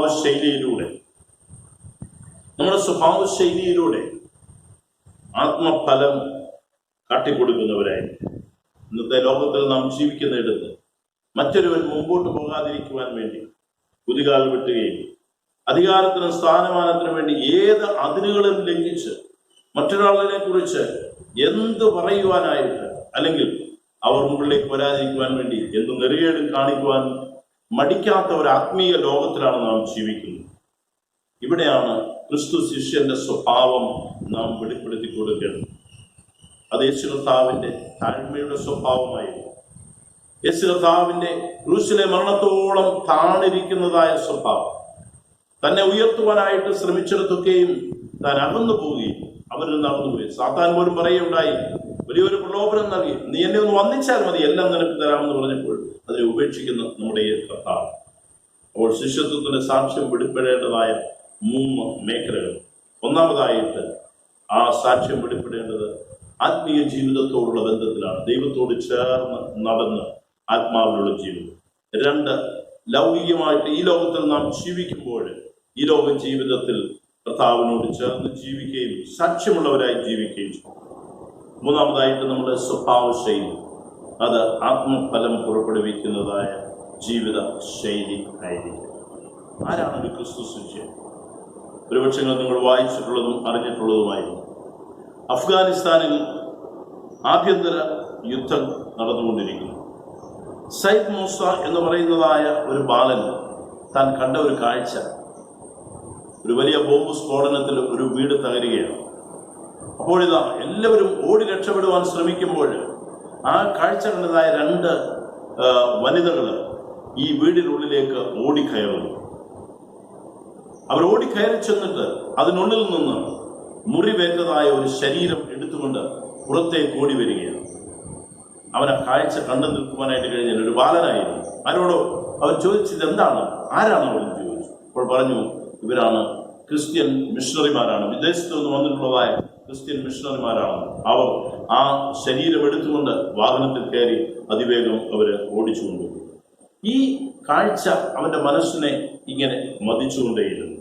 പിന്നീട് താനിങ്ങനെ ജീവിതത്തിൽ മുമ്പോട്ട് പോയിക്കൊണ്ടിരിക്കുമ്പോൾ താനും യുദ്ധത്തിൽ പങ്കാളിയായി തീർന്നു. യുദ്ധത്തോടുള്ള ബന്ധത്തിൽ തൻ്റെ കാലം നഷ്ടപ്പെടും. ഒരു മൈനിങ് ബോംബില് തൻ്റെ വലതുകാലം നഷ്ടപ്പെടുകയാണ്. കാലം നഷ്ടപ്പെട്ട് അങ്ങനെ ജീവിക്കുമ്പോൾ അദ്ദേഹത്തിന്റെ മനസ്സിൽ കൂടെ ഈ കാഴ്ച വീണ്ടും കാണുകയും അദ്ദേഹം യേശുക്രിസ്തുവിനെ കുറിച്ച് കൂടുതൽ അറിയുവാനായിട്ട്, അവിടെ പറഞ്ഞിരിക്കുന്നത് ഇറാൻകാരനായ ഒരു വിദേശ മിഷണറിയിലൂടെ അദ്ദേഹം യേശുക്രിസ്തുവിനെ കുറിച്ച് അറിഞ്ഞു. ദൈവ സ്നേഹത്തെ കുറിച്ച് അറിഞ്ഞു. ക്രിസ്തു ശിഷ്യന്മാരുടെ ഈ ത്യാഗനിർഭരമായ ശുശ്രൂഷയെ കുറിച്ച് അറിഞ്ഞ് അവനും കർത്താവിനെ സ്വന്തം രക്ഷിതാവും കർത്താവുമായിട്ട് സ്വീകരിച്ചു. അത് മാത്രമല്ല, ഈ കാലം നഷ്ടപ്പെട്ടതായ താൻ അങ്ങനെ ജീവിക്കുവാൻ തീരുമാനിച്ചു. അവൻ റെഡ് ക്രോസ് എന്ന് പറയുന്ന സംഘടനയിൽ ചേർന്നുകൊണ്ട് അവൻ തന്റെ പ്രവർത്തനം ആരംഭിച്ചു. യേശുവിന്റെ സ്നേഹം വെളിപ്പെടുത്തി കൊടുക്കുക, മുറിവേറ്റവരെ ആശ്വസിപ്പിക്കുക, അങ്ങനെയുള്ളവർക്ക് താങ്ങും തണലുമായിരിക്കുക, കുഞ്ഞുങ്ങൾക്ക് കൗൺസിലിംഗ് നൽകുവാൻ, ഇങ്ങനെയുള്ള പ്രവർത്തനങ്ങളിൽ അവൻ വളരെ തീഷ്ണതയോടെ മുമ്പോട്ട് പോയി. അങ്ങനെ ഇരിക്കുമ്പോൾ ഗവൺമെന്റ് അധികാരികൾ പോലും അറിഞ്ഞു ഇവൻ ക്രിസ്തു വിശ്വാസിയായി തീർന്നു. പക്ഷെങ്കിൽ അവരിൽ കൂടെ ലഭിക്കുന്നതായ സേവനത്തിൽ അവർ സന്തോഷിക്കുകയുണ്ടായി. എന്നാൽ വളരെ അവിചാരിതമായിട്ടാണ് അഫ്ഗാനിസ്ഥാനിൽ രഹസ്യമായി നടന്ന ഒരു സ്നാന ശുശ്രൂഷയുടെ ഒരു ദൃശ്യം പുറത്തു വന്നു. ഇത് കണ്ടപ്പോഴേക്കും അവർ സയ്യിദ് മൂസയെ അറസ്റ്റ് ചെയ്ത് അവിടുത്തെ ഗവൺമെന്റ് ഒഫീഷ്യൽസിന് മുമ്പിൽ കൊണ്ടുവന്നിട്ട് പീഡനം ആരംഭിച്ചു. അനേക ആളുകൾ, ക്രിസ്തു വിശ്വാസികൾ അവിടെ നിന്ന് ഓടി രക്ഷപ്പെട്ടു. സയ്യിദ് മൂസയോട് യേശുവിനെ ഉപേക്ഷിക്കുവാനായിട്ട്, ക്രൈസ്തവ വിശ്വാസം ഉപേക്ഷിക്കുവാൻ തയ്യാറാണോ എന്ന് ചോദിച്ചു. അവനറിയാമായിരുന്നു അധികാരികളുടെ ഈ ചോദ്യത്തിന് മുമ്പിൽ തന്റെ ജീവനും മരണവുമാണ് ഇതിലൊന്ന് നിർണയിക്കപ്പെടുമെന്ന് അവൻ അറിയാമോ. പക്ഷെ അവൻ ഇങ്ങനെ പറയുന്നു, ഞാൻ ദൈവത്തിലും അവൻ്റെ ഏകപുത്രനായ യേശു ക്രിസ്തുവിലും വിശ്വസിക്കുന്നു. അവനെ കൽത്തുറുങ്കിൽ അടച്ചു. അവന് വേണ്ടി വാദിക്കുവാൻ ഒരൊറ്റ വക്കീലന്മാരെ പോലെ അവർ അനുവദിച്ചില്ല. അങ്ങനെ കൽത്തുറുങ്കിൽ കിടന്ന് പീഡനം സഹിക്കുമ്പോൾ താലിബാൻ തീവ്രവാദികൾ, അതുപോലെ തന്നെ ആ കൽത്തുറുങ്കിൽ കിടക്കുന്നതായ ആളുകളൊക്കെയും ക്രിസ്തുമത വിശ്വാസത്തോട് എതിരുള്ളവരായിരുന്നുകൊണ്ട് അവരുടെ തുപ്പും ചവിട്ടും അടിയും മര പ്രശ്നങ്ങൾ കൊണ്ടുള്ള അടിയൊക്കെ ഏറ്റുകൊണ്ട് ഈ വേദന സഹിച്ച് അവൻ അതിനുള്ളിൽ കിടക്കുമ്പോഴും ദൈവത്തിന് സ്തോത്രം ചെയ്തുകൊണ്ടേയിരുന്നു. അങ്ങനെ ഇരിക്കുമ്പോൾ ഒരു ദിവസം ഒരു താലിബാൻ തീവ്രവാദി താൻ കൽത്തുറുങ്കിൽ അടയ്ക്കപ്പെട്ടു കഴിഞ്ഞപ്പോൾ ഇനി മരണശിക്ഷയാണെന്ന് അറിഞ്ഞുകൊണ്ട് അവൻ ആത്മഹത്യ ചെയ്യാൻ ശ്രമിക്കുക. ഉടനെ അവന്റെ അടുക്കൽ ചെന്ന് അവനെ ആശ്വസിപ്പിച്ച്, നിനക്ക് രക്ഷപ്പെടണമെങ്കിൽ യേശു ക്രിസ്തു മാത്രമാണ് നിന്റെ ആശ്രയം എന്ന് പറഞ്ഞു. അവൻ വല്ലാതെ ഉച്ചത്തിൽ അലറുവാനും കോപിക്കുവാനും തുടങ്ങി. പക്ഷേ പിറ്റേ ദിവസം രാവിലെ ഈ യൗവനക്കാരൻ്റെ ഒരു മാറ്റം അവൻ ദർശിച്ചു. അവൻ ചോദിച്ചു, എന്താണ് സംഭവിച്ചത്? അവൻ പറഞ്ഞു, ഇന്ന് രാത്രിയിൽ യേശു കർത്താവ് എനിക്ക് പ്രത്യക്ഷനായി, ഈ രാത്രി എന്നെ സ്നേഹിക്കുന്നു എന്ന് പറഞ്ഞു. അങ്ങനെ അവൻ്റെ ഒരു സ്നേഹിതനെ അതിനുള്ളിൽ ലഭിക്കുക. അവരിരുവരും ചേർന്ന് ഈ കൽത്തുറുങ്കിനുള്ളിൽ സുവിശേഷ പ്രവർത്തനങ്ങളുമായിട്ട് മുമ്പോട്ട് പോകും. സെയ്ദ് മൂസയെക്കുറിച്ച് പറയുകയാണ്, ലോകത്തുള്ള പല സംഘടനകളുടെ സമ്മർദ്ദത്താൽ നിർബന്ധിതരായിട്ട് സെയ്ദ് മൂസയെ അവർ വിമോചിതനാക്കി. ഇപ്പോഴും അദ്ദേഹം മറ്റൊരു രാജ്യത്ത് ക്രിസ്തുവിന്റെ സാക്ഷിയായി ജീവിക്കുന്നു. തൻ്റെ ജീവിതം കൊണ്ടും തൻ്റെ പ്രവൃത്തി കൊണ്ടും ഒരു യഥാർത്ഥ ശിഷ്യത്വം എന്തെന്ന് തിരിച്ചറിഞ്ഞതായ സെയ്ദ് മൂസ, അഫ്ഗാൻകാരനായ ക്രിസ്ത്യാനികളില്ലാത്തതായ, ക്രിസ്ത്യാനികൾ എന്ന് പറഞ്ഞാൽ കൊന്നുകളയുന്നതായ അഫ്ഗാനിസ്ഥാനിൽ യേശുവിന്റെ സ്നേഹം വിദേശ മിഷണറിമാരിൽ കൂടെ കണ്ടറിഞ്ഞ് ആ ശിഷ്യത്വത്തിൽ ആത്മാവിൽ ജീവിക്കുവാനും ആ ശിഷ്യത്വത്തിൽ തന്റെ ജീവിതം കൊണ്ട് കർത്താവിനെ ഉയർത്തി കാണിക്കുവാൻ, ആ ശിഷ്യത്വത്തിൽ തന്റെ സ്വഭാവ മഹിമ കൊണ്ട് മറ്റുള്ളവരെ കർത്താവിലേക്ക് ആദായപ്പെടുത്തുവാൻ ഈ സെയ്ദ് മൂസയ്ക്ക് അനേക വർഷത്തെ ക്രൈസ്തവ പാരമ്പര്യം എനിക്കും നിങ്ങൾക്കും. നമുക്ക് ഈ സാക്ഷ്യ ജീവിതത്തിൽ എന്താണ് നേടുവാൻ കഴിയുന്നത്? നമുക്ക് ചില നിമിഷങ്ങൾ നമ്മളെ തന്നെ ശോധന പ്രാർത്ഥനയ്ക്കായിട്ട് നമ്മുടെ തലകളായിരുന്നു.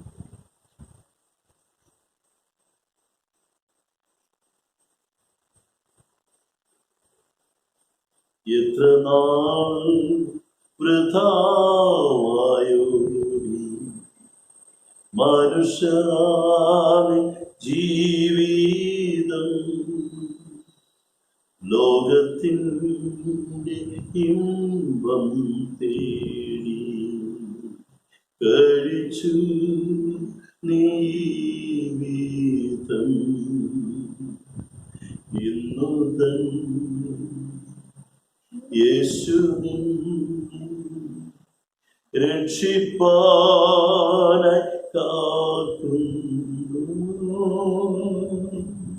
ഭയം വേണ്ട, ശങ്കിക്കേണ്ട, വാവങ്ക നീ. നമ്മുടെ വിശ്വാസ ജീവിത പ്രയാണത്തെ നാം ഓടിയതും അധ്വാനിച്ചതും വൃഥാവായിട്ടായി വരുവാൻ സാക്ഷ്യമുള്ള ശിഷ്യത്വ ജീവിതം നയിപ്പാനായിട്ട് കർത്താവ് എന്നെയും സഹായിക്കണമേ എന്ന് നമുക്ക് പ്രാർത്ഥിക്കാം. അത് ഞങ്ങൾക്ക് പൂർണ്ണമായിട്ട് പൂർത്തീകരിക്കുവാൻ കഴിയുന്നു ആത്മാവിലുള്ള ജീവിതത്തിലൂടെ. ഞങ്ങൾ അലാവോളം കർത്താവിനോട് ചേർന്നിരിക്കാനായി, കർത്താവിന്റെ കൃപകളെ പ്രാപിപ്പാനായി, നിന്റെ ആത്മാവിന്റെ ബലം പ്രാപിക്കുവാൻ, ഓരോ ദിവസവും ആത്മാവിന്റെ ഇരട്ടി ബലം പ്രാപിച്ച് ഈ ലോക ജീവിത യാത്രയിൽ ഓടുവാൻ ഞങ്ങളെ ശക്തീകരിക്കണമേ എന്ന് ഞങ്ങൾ പ്രാർത്ഥിക്കുക. അതുപോലെ തന്നെ കർത്താവേ, ഈ ലോക ജീവിത യാത്രയിൽ അപവാദി ഞങ്ങളെ ദുഷിക്കേണ്ടത്, കർത്താവെ ആരെ വിഴുങ്ങേണ്ടതുവെന്ന് നോക്കി ഞങ്ങളുടെ ചുറ്റും അലറി സഞ്ചരിക്കുമ്പോൾ ആ ഒരു പ്രതിസന്ധിയുടെ മധ്യത്തിൽ നിൽപ്പാനുള്ള കൃപണിയാണല്ലോ ഞങ്ങൾക്ക് തരുന്നത്. കർത്താവെ, ഞങ്ങളുടെ വിശ്വാസ ജീവിതം ഭക്തിക്ക് വിരുദ്ധമായതൊന്നും പ്രവർത്തിക്കുവാനായിട്ട് അവിടുന്ന് അനുവദിക്കരുത് എന്ന് പ്രാർത്ഥിക്കുന്നു. ഞങ്ങളെക്കുറിച്ച് ഒരു തിന്മയും പറയാതെ ദൈവവചനത്തിന് കർത്താവെ അപവാദം വരുത്തണമെന്ന് ഞങ്ങളിൽ നിന്നുണ്ടാകുവാൻ അവിടെ ഞങ്ങളെ അനുവദിക്കരുതേ എന്ന് ഞങ്ങൾ പ്രാർത്ഥിക്കുന്നു. അതുപോലെ കർത്താവെ, ഞങ്ങളുടെ സ്വഭാവ മഹിമ മറ്റുള്ളവരെ ക്രിസ്തുവിലേക്ക് ആകർഷിക്കും.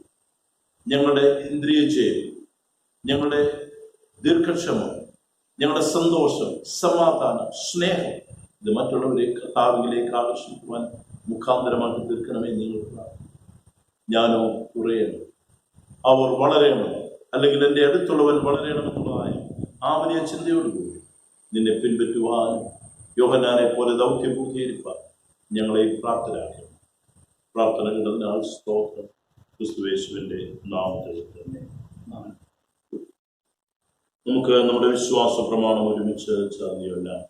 അപ്പോസ്തല വിശ്വാസ പ്രമാണം നമുക്ക് ചേർന്ന്. സർവശക്തിയുള്ള പിതാവായി ആകാശത്തെയും ഭൂമിയെയും സൃഷ്ടിയായ ദൈവത്തിൽ ഞാൻ വിശ്വസിക്കുന്നു. അവന്റെ പുത്രനായ നമ്മുടെ കർത്താവായ യേശുക്രിസ്തുവിനെ ഞാൻ വിശ്വസിക്കുന്നു. അവൻ പരിശുദ്ധാത്മാവിനാൽ കന്യമറിയിൽ ഉത്പാദിക്കപ്പെട്ടു ജനിച്ചു, പൊന്തിയോസ് പീലാത്തോസിന്റെ കീഴിൽ കഷ്ടപ്പെട്ടു, ക്രൂശിക്കപ്പെട്ടു, മരിച്ചു, അടക്കപ്പെട്ടു. അവൻ പാതാളത്തിലേക്ക് ഇറങ്ങി, മൂന്നാം ദിവസം മരിച്ചവരുടെ പിന്നെ ഉയർത്തെഴുന്നേറ്റു. അവൻ സ്വർഗ്ഗത്തിലേക്ക് കയറി സർവശക്തിയുടെ പിതാവായ ദൈവത്തിന്റെ വലതുഭാഗത്തിരിക്കുന്നു. അവിടുന്ന് ജീവനുള്ളവരെയും മരിച്ചവരെയും ന്യായം വിധിപ്പാൻ വരികയും ചെയ്യും. പരിശുദ്ധാത്മാവിനെ ഞാൻ വിശ്വസിക്കുന്നു. വിശുദ്ധമായിരിക്കാ സഭയിലും വിശുദ്ധമായ സംസർഗത്തിലും പാപമോചനത്തിനും ശരീരത്തിന്റെ പുനരുദ്ധാനത്തിനും നിത്യജീവനിലും ഞാൻ വിശ്വസിക്കുന്നു. ആമേൻ. കർത്താവ് നിങ്ങളോട് കൂടെ ഇരിക്കട്ടെ. അവിടുത്തെ ആത്മാവോടുകൂടെയും. കർത്താവേ ഞങ്ങളോട് കരുണയുണ്ടാകണമേ. ക്രിസ്തുവേ ഞങ്ങളോട് കരുണയുണ്ടാകണമേ. കർത്താവേ ഞങ്ങളോട് കരുണയുണ്ടാകണമേ. സ്വർഗ്ഗസ്ഥനായ ഞങ്ങളുടെ പിതാവേ, നിന്റെ നാമം വിശുദ്ധീകരിക്കപ്പെടണമേ. നിന്റെ രാജ്യം വരണമേ. നിന്റെ ഇഷ്ടം സ്വർഗ്ഗത്തിലെ പോലെ ഭൂമിയിലുമാകണമേ. ഞങ്ങൾക്ക് ആവശ്യമുള്ള ആഹാരം തരണമേ. ഞങ്ങളുടെ കാരണങ്ങൾ ക്ഷമിച്ചിരിക്കുന്നത് പോലെ ഞങ്ങളുടെ ഞങ്ങളോട് ക്ഷമിക്കണം. ഞങ്ങളെ കടത്താതെ ദുഷ്ടൻ ഞങ്ങളെ അടിവിക്കണമേ. രാജ്യവും ശക്തിയും മഹത്വവും എന്നേക്കും നിങ്ങളുടേതാകുന്നു. ആമേൻ. പെന്തക്കോസ്തിന് പിൻപ് നാലാം ഞായറാഴ്ചത്തേക്കുള്ള പ്രത്യേക അപേക്ഷ. ദരിദ്രരുടെയും പാർശ്വവൽക്കരിക്കപ്പെട്ടവരുടെയും ഹൃദയവിലാപം ശ്രദ്ധിക്കുന്ന നീതിയുടെയും ജീവന്റെയും ദൈവമേ, ധാർമ്മികതയെ പരിത്യജിക്കുവാൻ ഞങ്ങളെ രൂപാന്തരപ്പെടുത്തുകയും നീതിപൂർവം ദൈവികമായ ജീവിതം നയിക്കുവാൻ ഞങ്ങളെ സഹായിക്കുകയും ചെയ്യണമേ. അവനോ വളരണം, ഞാനോ കുറയണം എന്നുള്ളതായി പ്രാർത്ഥിച്ചുകൊണ്ട് മഹത്വത്തിൽ വെളിപ്പെടുന്ന കർത്താവിന്റെ പ്രത്യക്ഷതയ്ക്കായി ആകാംക്ഷയോടെ കാത്തിരിക്കുവാൻ നിന്നോടും പരിശുദ്ധാത്മാവിനോടും കൂടെ ഏകദൈവമായി കാലാവസാനം കൂടാതെ ജീവിച്ചു വാഴുന്ന യേശുക്രിസ്തു മൂലം ഞങ്ങൾക്ക് കൃപ ചെയ്യണമേ. ആമേൻ. കർത്താവിന്റെ നാമമഹത്വത്തിനും സ്തുതിക്കുമായി ജ്ഞാനകീർത്തനങ്ങളിൽ 296 പാട്ട് നമുക്ക് ചേർന്ന് പാടാം. കീർത്തനം 296. യേശു എന്ന പോൽ രക്ഷിതാവേകുന്നു. യേശു എന്ന പോൽ രക്ഷിതാവേകുന്നു.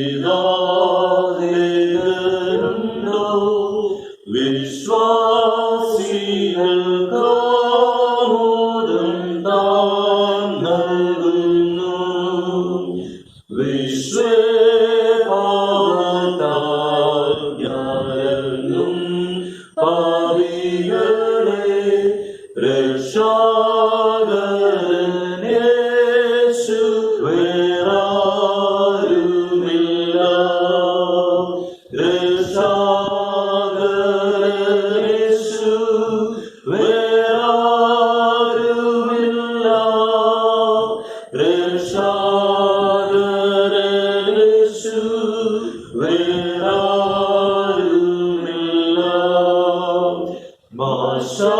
ശാപത്തിൻ കീഴിൽ നിത്യം ഭാരപ്പെട്ടോരേ, ശിക്ഷാവിധി തീർത്തു താൻ രക്ഷ ചെയ്യും. മോക്ഷലോകത്തിൽ വാഴാൻ യേശു സമീപേ. രക്ഷാകരൻ യേശു വേറാരുമില്ല. രക്ഷാകരൻ യേശു വേറാരുമില്ല.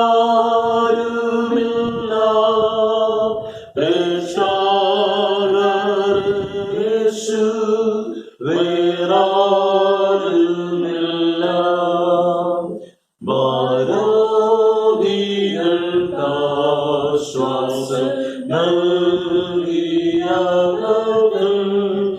ആരോഗ്യം നൽകുന്നു തൻ സേവകർക്ക് രക്ഷ നൽകുവാൻ താനിതാ ക്ഷണിക്കുന്നു രക്ഷാകരൻ യേശുവേറാരുമില്ല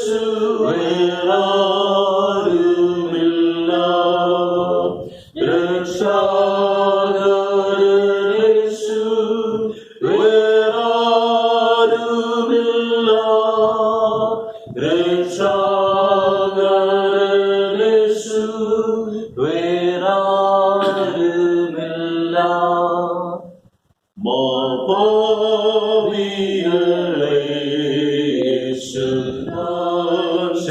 യേശുവല്ലോ കൃപാലുദാനാരെയും കൈവിടാത്തോ ഭാവിമീശനാദാവൻ ചേർത്തിടും നിന്നെ രക്ഷാകരൻ യേശു വേറാരുമില്ല രക്ഷാകരൻ യേശു വേറാരുമില്ല രക്ഷാകരൻ യേശു വേറാരുമില്ല.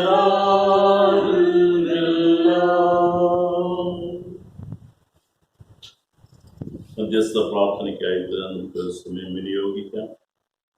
ദയവായ സമയത്ത് ഈ ആഴ്ചയിലെ ജന്മദിനം ആഘോഷിച്ചവരെയും വിവാഹവാർഷികം ആഘോഷിച്ചവരെയും നമുക്ക് ഓർക്കാം. കൃത്യമായിട്ട് നമുക്ക് വേണ്ടി പ്രാർത്ഥിക്കാം. ജീവിതം ദൈവം നൽകിയ ദാനമാണ്. ഭൂമിയിൽ നമ്മുടെ നാളുകൾ പെരുകുന്നത് ദൈവത്തിൻ്റെ ദയ കൊണ്ടും ദൈവത്തിൻ്റെ വിശ്വസ്തത കൊണ്ടുമാണ്. നമുക്ക് ദൈവത്തിന് സ്തോത്രം ചെയ്യും. ജന്മദിനം ആഘോഷിക്കുന്നവർക്ക് തങ്ങളെ തന്നെ ദൈവകരങ്ങളിൽ ഏൽപ്പിച്ച് പ്രാർത്ഥിക്കും. എന്നോട് ചേർന്ന് പ്രാർത്ഥിക്കാവുന്ന ഞങ്ങളുടെ ദൈവമായ കർത്താവേ, ഈ ഭൂമിയിൽ ഞങ്ങളുടെ ജീവിതം അവിടുത്തെ ഉള്ളം കൈയിൽ സുരക്ഷിതമായിരിക്കാൻ ഞങ്ങൾ സ്തോത്രം ചെയ്യും. പ്രതികൂലങ്ങളുടെയും പ്രതിസന്ധികളുടെയും മധ്യത്തിൽ പതറാതെ കഴിഞ്ഞൊരു വർഷക്കാലം ഓടുവാൻ നിന്റെ മക്കളെ അവിടുന്ന് ബലപ്പെടുത്തി പ്രവർത്തിപ്പാൻ അവരെ ശക്തീകരിച്ചു. കർത്താവെ, തങ്ങളുടേതായ ദൗത്യങ്ങൾ നിറവേറ്റുവാൻ അവിടുന്ന് നിന്റെ പരിശുദ്ധാത്മാവിന്റെ ശക്തി നിന്റെ മക്കൾക്ക് പകർന്നു. ജീവിതത്തിന്റെ വേദനകളിൽ കഷ്ടതകളിലൊക്കെ അവിടുന്ന് ഏറ്റവും അടുത്ത തുണയായിരുന്നു. ഞങ്ങളെല്ലാത്തിനും സ്തോത്രം ചെയ്യുക. കർത്താവെ, ഒരു പുതിയ വർഷത്തിലേക്ക് നിന്റെ മക്കൾ പ്രവേശിക്കുമ്പോൾ അവിടുത്തെ സ്വർഗീയമായ സാന്നിധ്യത്താൽ നിന്റെ മക്കളെ അനുഗ്രഹിക്കണമെന്ന് പ്രാർത്ഥിക്കുന്നു. ഞാൻ ലോകാവസ്ഥാനത്തോളം എല്ലാ നാളും നിങ്ങളോട് കൂടെ ഉണ്ടെന്ന് അവിടുന്ന് അറിയിച്ചു. അവരെ അനുഗ്രഹിച്ചാൽ കർത്താവെ, അവരുടെ സമർപ്പണത്തെ മാനിക്കണമെന്ന് പ്രാർത്ഥിക്കുന്നു. വിവാഹവാർഷികം കൊണ്ടാടുന്നവരെയും ഞങ്ങളോട് പ്രാർത്ഥിക്കുക. കുടുംബജീവിതം ദൈവത്താൽ നിയമിതമായ സ്ഥാപനമാണ്. കർത്താവെ, ആ വിവാഹം എന്ന സ്ഥാപനത്തിൽ നിന്റെ മക്കളെ അവിടുന്ന് ഒരുമിച്ച് കുടുംബജീവിതത്തിന് ഒരു പുതിയ വർഷമൊക്കെ ദാനമായിട്ട് കൊടുത്തു. നന്ദിയോടെ സ്തോത്രം. കർത്താവെ, തങ്ങളുടെ ദൗത്യങ്ങൾ ഉത്തരവാദിത്വങ്ങളൊക്കെ നിറവേറ്റുവാൻ കുടുംബത്തോടുള്ള ബന്ധത്തിൽ കർത്താവിന് പ്രസാദകരമായ ജീവിതം നയിപ്പാനായിട്ട് നിന്റെ മക്കളെയും പ്രാപ്തരാക്കണം. പുതിയ വർഷം അനുഗ്രഹത്തിന്റെ നാളുകളാക്കി തീർക്കണം. പ്രതിസന്ധികളിൽ പതറാതെ നിൽപ്പാനുള്ള കൃപ നൽകുക. ആരെങ്കിലും തങ്ങളുടെ തക്കതായ തുണ നഷ്ടപ്പെട്ടവരായിട്ട് ഹൃദയവേദനയിൽ കർത്താവെ നീ പ്രാർത്ഥനയിൽ സംബന്ധിക്കുന്നുണ്ടെങ്കിൽ അവിടുന്ന് അവരെ ആശ്വസിപ്പിക്കുകയും ആ ഭവനത്തിന് നാഥനായ അവിടുന്ന് കൂടെ ഇരിക്കുകയും ചെയ്യണമെന്ന് പ്രാർത്ഥന. അവിടുന്ന് മാത്രം മഹത്വം എടുക്കണം. കർത്താവെ, അവിടുന്ന് നിന്റെ മക്കളെ അനുഗ്രഹിച്ച് ആസ്വദിക്കുക. ക്രിസ്തുയേശുവിന്റെ നാമത്തിൽ നമുക്ക് വിവിധ ആവശ്യങ്ങളെ ദൈവസന്നിധിയിലേക്ക് കൊണ്ടുവന്ന് സമർപ്പിച്ച് പ്രാർത്ഥിക്കാം. ഹൃദയമായ ഈ സമയത്ത് നമുക്ക് ലോക സമാധാനത്തിന് വേണ്ടി നമുക്ക് കേൾക്കാം. യഹോവ രാജാവായി എന്നേക്കും വാഴുന്നു. യഹോവ തന്റെ ജനങ്ങൾക്ക് സമാധാനമാകുന്ന അനുഗ്രഹം നൽകും. സത്യത്തിന്റെയും സമാധാനത്തിന്റെയും ഉറവയാകുന്ന സർവശക്തനായ ദൈവമേ, നിന്റെ സ്നേഹത്തെ കുറിച്ചുള്ള അറിവുകൊണ്ട് ഭൂമി മുഴുവൻ നിറയുവോളം ശാന്തതയിൽ നിന്റെ രാജ്യം പുരോഗമിക്കുവാൻ തക്കവണ്ണം സകല മനുഷ്യരിലും സമാധാനത്തിനായുള്ള യഥാർത്ഥ വാഞ്ച ഉളവാക്കണമേ. എല്ലാ രാജ്യങ്ങളിലും നേതൃത്വം വഹിക്കുന്നവരുടെ ഹൃദയങ്ങളെ വിശുദ്ധവും സമാധാനപരമായ ജ്ഞാനം കൊണ്ട് നടത്തണമെന്ന് ഞങ്ങളുടെ കർത്താവും രക്ഷിതാവുമായ യേശു മശിഹാ മൂലം ഞങ്ങൾ നിന്നോട് അപേക്ഷിക്കുന്നു. ആമേൻ. രോഗികൾക്കും കഷ്ടപ്പെടുന്നവർക്കും വേണ്ടി നമുക്ക് പ്രാർത്ഥിക്കാം. ഹൃദയമായിട്ട് ലോകമെമ്പാടും കൊറോണ ഈ വൈറസിന്റെ ഭീകരതാണ്ഡവത്തില് വേർപാടിന്റെ വേദനയിൽ കൂടെ കടന്നു പോകുന്നവര്, രോഗത്തിന്റെ കഠിനാവസ്ഥയിൽ കൂടെ കടന്നു പോകുന്നവര്, ഭയാശങ്കയിൽ കൂടെ കടന്നു പോകുന്ന എല്ലാവരെയും നമുക്ക് ഓർത്തുകൊണ്ട് പ്രാർത്ഥിക്കാം. അവർക്ക് ശുശ്രൂഷ ചെയ്യുന്നവരെ നമുക്ക് ഓർത്തുകൊണ്ട് പ്രാർത്ഥിക്കാം. ഗവൺമെന്റിൽ തലത്തിൽ അവർക്ക് വേണ്ടി ചെയ്യുന്ന പ്രതിരോധ പ്രവർത്തനങ്ങൾ, ദേശത്തിന്റെ സുരക്ഷയ്ക്ക് വേണ്ടി ചെയ്യുന്ന പ്രവർത്തനങ്ങളിലൊക്കെ ഏകോപിപ്പിക്കുന്ന എല്ലാവരെയും നമുക്ക് ഓർത്തുകൊണ്ട് പ്രാർത്ഥിക്കാം. നുറുങ്ങിയ ഹൃദയമുള്ളവരെ അവൻ കടാക്ഷിക്കുന്നു, അവരുടെ രോഗമൊക്കെയും സൗഖ്യമാക്കുന്നു. ജീവന്റെയും ആരോഗ്യത്തിന്റെയും ദാതാവായ സർവശക്തനായ പിതാവേ, സകല രോഗികളെയും ദുഃഖിതരെയും ഹൃദയമായിട്ട് COVID-19 എന്ന മഹാമാരിയിലെ കഷ്ടത അനുഭവിക്കുന്നവരെയും കരുണയോടെ ദർശിക്കണമേ. തിരുവിശുദ്ധമായ അവർ ശരീരത്തിലും ആത്മാവിലും സൗഖ്യം പ്രാപിച്ച് വിശുദ്ധ സഭയിൽ നിന്നെ സ്തുതിപ്പാൻ തക്കണം. അവരെയും അവരെ ശുശ്രൂഷിക്കുന്നവരെയും അനുഗ്രഹിക്കണമെന്ന് യേശു മശിഹാ മൂലം ഞങ്ങൾ നിന്നോട് അപേക്ഷിക്കുന്നു. ആമേൻ. ദൂരസ്ഥരായ നമ്മുടെ പ്രിയപ്പെട്ടവർക്ക് വേണ്ടി നമുക്ക് പ്രാർത്ഥിക്കാം. യഹോവയുടെ ദയോ എന്നും എന്നേക്കും അവന്റെ ഭക്തന്മാർക്കും സർവശക്തനും നിത്യനുമായ ദൈവമേ, ഞങ്ങളിൽ നിന്ന് ദൂരെ ഇരിക്കുന്ന എല്ലാവരെയും ഹൃദയമായിട്ട് ഈ കൊറോണ വൈറസിന്റെ വ്യാപനത്തില് സ്വദേശ വിദേശത്തുമായി ജോലിയുള്ള ബന്ധത്തിൽ അകപ്പെട്ടിരിക്കുന്ന ഞങ്ങളുടെ എല്ലാ പ്രിയപ്പെട്ടവരെയും നിന്റെ കരുണയുള്ള സംരക്ഷണയിലും കാവലിലും ഞങ്ങൾ പരമേൽപ്പിക്കുന്നു. നിന്നോടുള്ള സംസർഗത്തിൽ ഞങ്ങൾ സമീപസ്ഥരാകുമല്ലോ. തിരുക്കൂട്ടായ്മയിൽ നടന്നിരിക്കാൻ അവരെ സമ്മതിക്കരുത്. ധന്യവും പരിശുദ്ധവുമായ തിരുസംസർഗത്തിൽ ഞങ്ങളെയും അവരെയും കാത്തുകൊള്ളണമെന്ന് ഞങ്ങളുടെ കർത്താവായ യേശു ക്രിസ്തു മൂലം ഞങ്ങൾ നിന്നോട് അപേക്ഷിക്കുന്നു. ആമേൻ. ഇന്ത്യ രാജ്യത്തിനു വേണ്ടി നമുക്ക് പ്രാർത്ഥിക്കാം. സൈന്യങ്ങളുടെ യഹോവ നമ്മോട് കൂടെയുണ്ട്. കർത്താവേ, ഇന്ത്യ രാജ്യത്തെ കരുണയോടെ കടാക്ഷിക്കണമെന്ന് ഞങ്ങൾ നിന്നോട് അപേക്ഷിക്കുന്നു. ഈ രാജ്യത്തുള്ള എല്ലാവരും ഒത്തൊരുമിച്ച് രാജ്യത്തിന്റെ ഭാരങ്ങളെ വഹിക്കുവാൻ പ്രാപ്തരാകേണ്ടതിന് ഞങ്ങൾ സകല ഭിന്നതകളെയും ഷണ്ടകളെയും നീക്കിക്കളയണമേ. രാജ്യത്തിന്റെ ക്ഷേമത്തിനായി ഓരോരുത്തരിൽ നിന്ന് ആവശ്യപ്പെടുന്ന സേവനം ഞങ്ങളുടെ പ്രാപ്തിക്ക് അനുസൃതമായി ചെയ്യുവാൻ ഞങ്ങളെ സഹായിക്കണമേ. പൊതുവാവശ്യ നിവൃത്തിക്കായി സകലവിധ സ്വാർത്ഥപരമായ അവസ്ഥയും ഞങ്ങളിൽ നിന്നില്ലാതെയാക്കണമേ. ദർശനമില്ലാതിരിക്കുന്നിടത്ത് ജനങ്ങളും രാഷ്ട്രങ്ങളും നശിക്കുന്നത് കൊണ്ട് നിന്റെ സത്യത്തെയും നീതിയെയും കുറിച്ചുള്ള ദർശനം ഞങ്ങൾക്ക് നൽകണമേ. ഈ രാജ്യത്ത് അധികാരം വഹിക്കുന്ന എല്ലാവരെയും നേരായ പക്ഷപാതം കൂടാതെ ന്യായത്തെ നടത്തിപ്പാനായിട്ട് അവർക്ക് വേണ്ട ജ്ഞാനവും പരമാർത്ഥതയും നൽകണമെന്ന് ഞങ്ങൾ നിന്നോട് പ്രത്യേകം അപേക്ഷിക്കുന്നു.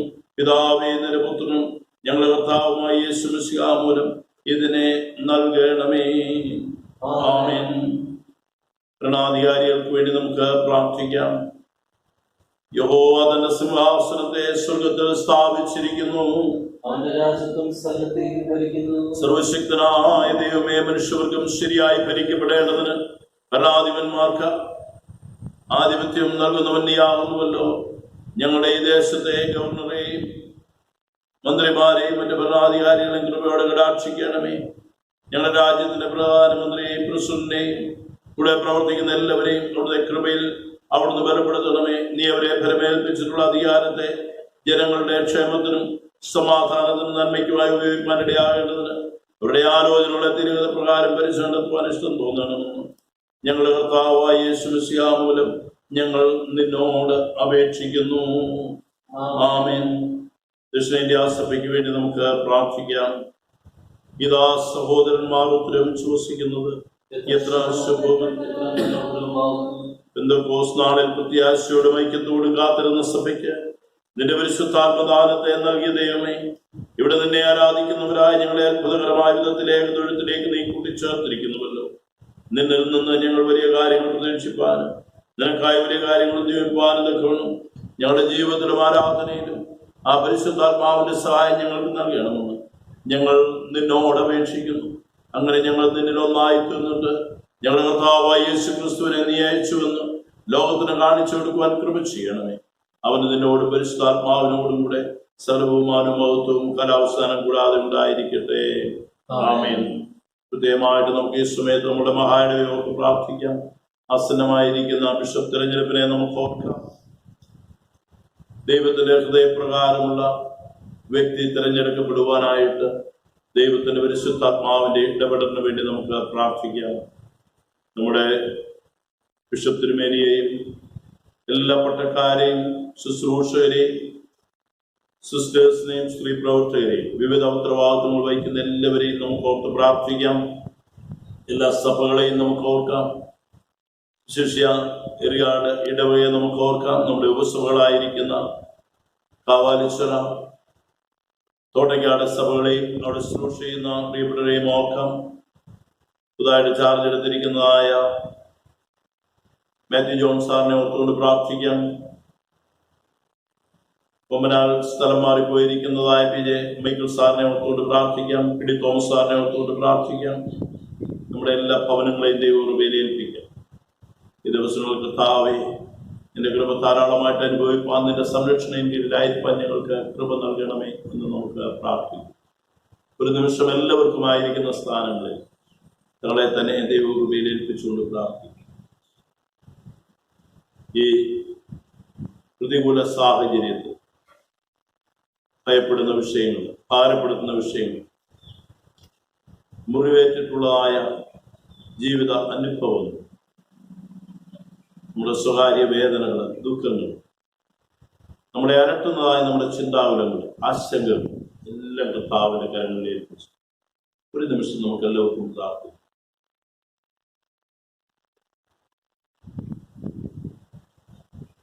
അധ്വാനിക്കുന്നവരും ഭാരം ചുമക്കുന്നവരുമായിട്ടുള്ളവരെ എല്ലാവരും എൻ്റെ അടുക്കൽ വരിക, ഞാൻ നിങ്ങളെ ആശ്വസിപ്പിക്കണം എന്നുള്ള കർത്താവിന്റെ വചനത്തിനായിട്ട് നമുക്ക് ദൈവത്തിന് സ്തോത്രം.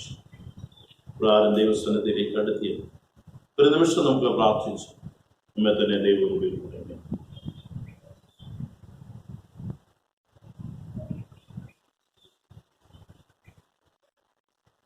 പൊതുവിലുള്ള സ്തോത്രം നമുക്ക് ഈ സമയത്ത് ഉപയോഗിക്കാം. സർവശക്തിയുള്ള ദൈവമേ, സർവ്വങ്ങളുടെയും പിതാവേ, യോഗ്യരായ അടിയാരോടും സകല മനുഷ്യരോടും നിനക്കുള്ള സകല നന്മയ്ക്കായി മാതൃകയ്ക്കായി ഞങ്ങൾ നിനക്ക് മനോഹരമായ സ്തോത്രം ചെയ്യുന്നു. ഞങ്ങളെ സൃഷ്ടിച്ചതിനും പരിപാലിക്കുന്നതിനും ഈ ആശ്രയങ്ങൾക്ക് വേണ്ടിയും എല്ലാത്തിനും മേലായി ഞങ്ങളുടെ കർത്താവായ യേശു ക്രിസ്തു മൂലം ലോകത്തെ വീണ്ടെടുത്തതിന്റെ വിലപിച്ചു കൂടാത്ത സ്നേഹത്തിന് വേണ്ടിയും കൃപാവഴികൾക്ക് വേണ്ടിയും മഹത്വത്തിന് പ്രത്യാശയ്ക്ക് വേണ്ടിയും ഞങ്ങൾ നിന്നെ സ്തുതിക്കുന്നു. ഞങ്ങളുടെ ഹൃദയങ്ങൾ മായം കൂടാതെ നന്ദിയുള്ളവരായി തീരേണ്ടതിനും നിന്നെ സേവിക്കുന്ന ഞങ്ങളെ ഏൽപ്പിച്ച ഞങ്ങളുടെ നാളുകളൊക്കെയും വിശുദ്ധിയോടും നീതിയോടും നിന്റെ മുമ്പാകെ നടന്ന് അങ്ങനെ ഞങ്ങളുടെ ആദരം കൊണ്ട് മാത്രമല്ല ഞങ്ങളുടെ നടപ്പിനും കൂടെ നിന്റെ സ്തുതിയെ പ്രസിദ്ധപ്പെടുത്തേണ്ടതിന് നിന്റെ സകലങ്ങളെയും കുറിച്ചതായ ഞങ്ങളുടെ കർത്താവായ യേശു ക്രിസ്തു മൂലം ഞങ്ങൾ നിന്നോട് അപേക്ഷിക്കുന്നു. അവനും നിനക്ക് പരിശുദ്ധാത്മാവിനോടും സകല ബഹുമാനവും മഹത്വം കലാസനം കൂടാതെ ഉണ്ടായിരിക്കണമേ. ആമേൻ. ഞങ്ങളുടെ ദൈവമായ കർത്താവേ, മനോഹരമായ വിശുദ്ധ ദിവസത്തിനായിട്ട് സ്തോത്രം. ഈ ആരാധിപ്പാൻ ഞങ്ങൾക്ക് തന്ന ആയുസ്സിനും ആരോഗ്യത്തിനുമായിട്ട് സ്തോത്രം. ഞങ്ങൾക്ക് നൽകിയ വചനത്തിനായിട്ട് സ്തോത്രം. കർത്താവേ, മധ്യസ്ഥതയിൽ നിന്റെ കൃപയിലേക്ക് ഞങ്ങളെ തന്നെ സമർപ്പിക്കുവാനുള്ള സാഹചര്യത്തിനായിട്ട് സ്തോത്രം. ഞങ്ങളുടെ ആരാധനയിൽ വന്നുപോയ വീഴ്ചകളെ ഞങ്ങളോട് കുറിക്കണം. പുതിയൊരാഴ്ചയോടത്തിനായിട്ട് ഞങ്ങളെ ബലപ്പെടുത്തണമെന്ന് പ്രാർത്ഥിക്കുന്നു. ഞങ്ങളുടെ മുമ്പിലുള്ളതായ പ്രതിസന്ധികളുടെ മധ്യത്തിൽ അവിടുത്തെ കരം പിടിച്ചങ്ങയോട് ചേർന്ന് യാത്ര ചെയ്യുന്നു. ഈ ലോകത്തിലുള്ളവരായിട്ടല്ല, നിന്റെ ആത്മാവിൽ ജീവിപ്പാനായിട്ട് ആത്മഫലങ്ങൾ പുറപ്പെടുവിക്കുന്നവരായി മുന്നേറുവാൻ നിന്റെ കൃപ ഞങ്ങളിൽ പകരണമെന്ന് പ്രാർത്ഥിക്കുന്നു. ഞങ്ങളുടെ കുടുംബങ്ങളെയെല്ലാം ഞങ്ങളുടെ വ്യക്തികളെയെല്ലാം നിന്റെ കരുണയുടെ കരങ്ങളിൽ ഏൽപ്പിക്കുകയാണ്. അനുഗ്രഹിച്ച് ആശീർവദിക്കണമേ. ഭാരപ്പെടുന്ന വിഷയത്തിന്മേലും അവിടുന്ന് ജയമെടുത്തിരിക്കാതെ സ്തോത്രം. മഹത്വം തിരുമേനി എടുക്കണം ക്രിസ്തുയേശുവിന്റെ നാമത്തിൽ തന്നെ. ദൈവത്തിന്റെ കൃപയുള്ള കരുണയിലും സംരക്ഷണയിലും ഞങ്ങൾ നിങ്ങളെല്ലാവരെയും വരവേൽപ്പിക്കുന്നു. കർത്താവ് നിങ്ങളെ അനുഗ്രഹിച്ചു പ്രാർത്ഥിക്കുന്നു. കർത്താവ് തന്റെ തിരുമുഖം നിങ്ങളുടെ മേൽ പ്രകാശിപ്പിച്ച് നിങ്ങളോട് കരുണയുള്ളവരാണ്. കർത്താവ് തന്റെ തിരുമുഖ പ്രസാദം നിങ്ങളുടെ മേൽ ഉയർത്തി ഇപ്പോഴും എപ്പോഴും സമാധാനം നൽകട്ടെ. ഇങ്ങനെ പിതാവും പുത്രനും പരിശുദ്ധാത്മാവുമാകുന്ന സർവശക്തനായ ദൈവത്തിന്റെ അനുഗ്രഹം നാം എല്ലാവരോടും കൂടി ഇപ്പോഴും എന്നേക്കും ഉണ്ടായിരിക്കട്ടെ. ആമേൻ.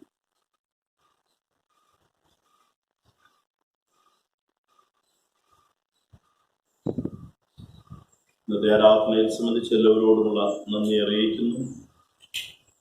ദേവാലയത്തിൽ ആരാധന തുടങ്ങുവാനായിട്ടുള്ള സാഹചര്യത്തെ കുറിച്ച് പഠിക്കുവാനും മറ്റും ഈ ആഴ്ചയിൽ വീണ്ടും കമ്മിറ്റി കൂടുന്നുണ്ട്. അതിനുശേഷം എങ്ങനെയായിരിക്കും നമ്മുടെ തുടർന്നുള്ള ക്രമീകരണങ്ങളെന്ന് അറിയിക്കുന്നതായിരിക്കും. പ്രാർത്ഥനയോടുകൂടെ കാര്യങ്ങൾ സഹകരിക്കുവാനായിട്ട് ഞാൻ പ്രിയപ്പെട്ടവരോട് അപേക്ഷിക്കുകയാണ്. ദൈവം നമ്മെ അനുഗ്രഹിക്കട്ടെ. താങ്ക്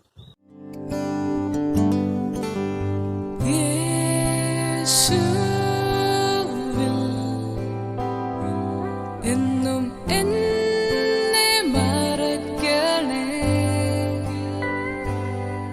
നിൻ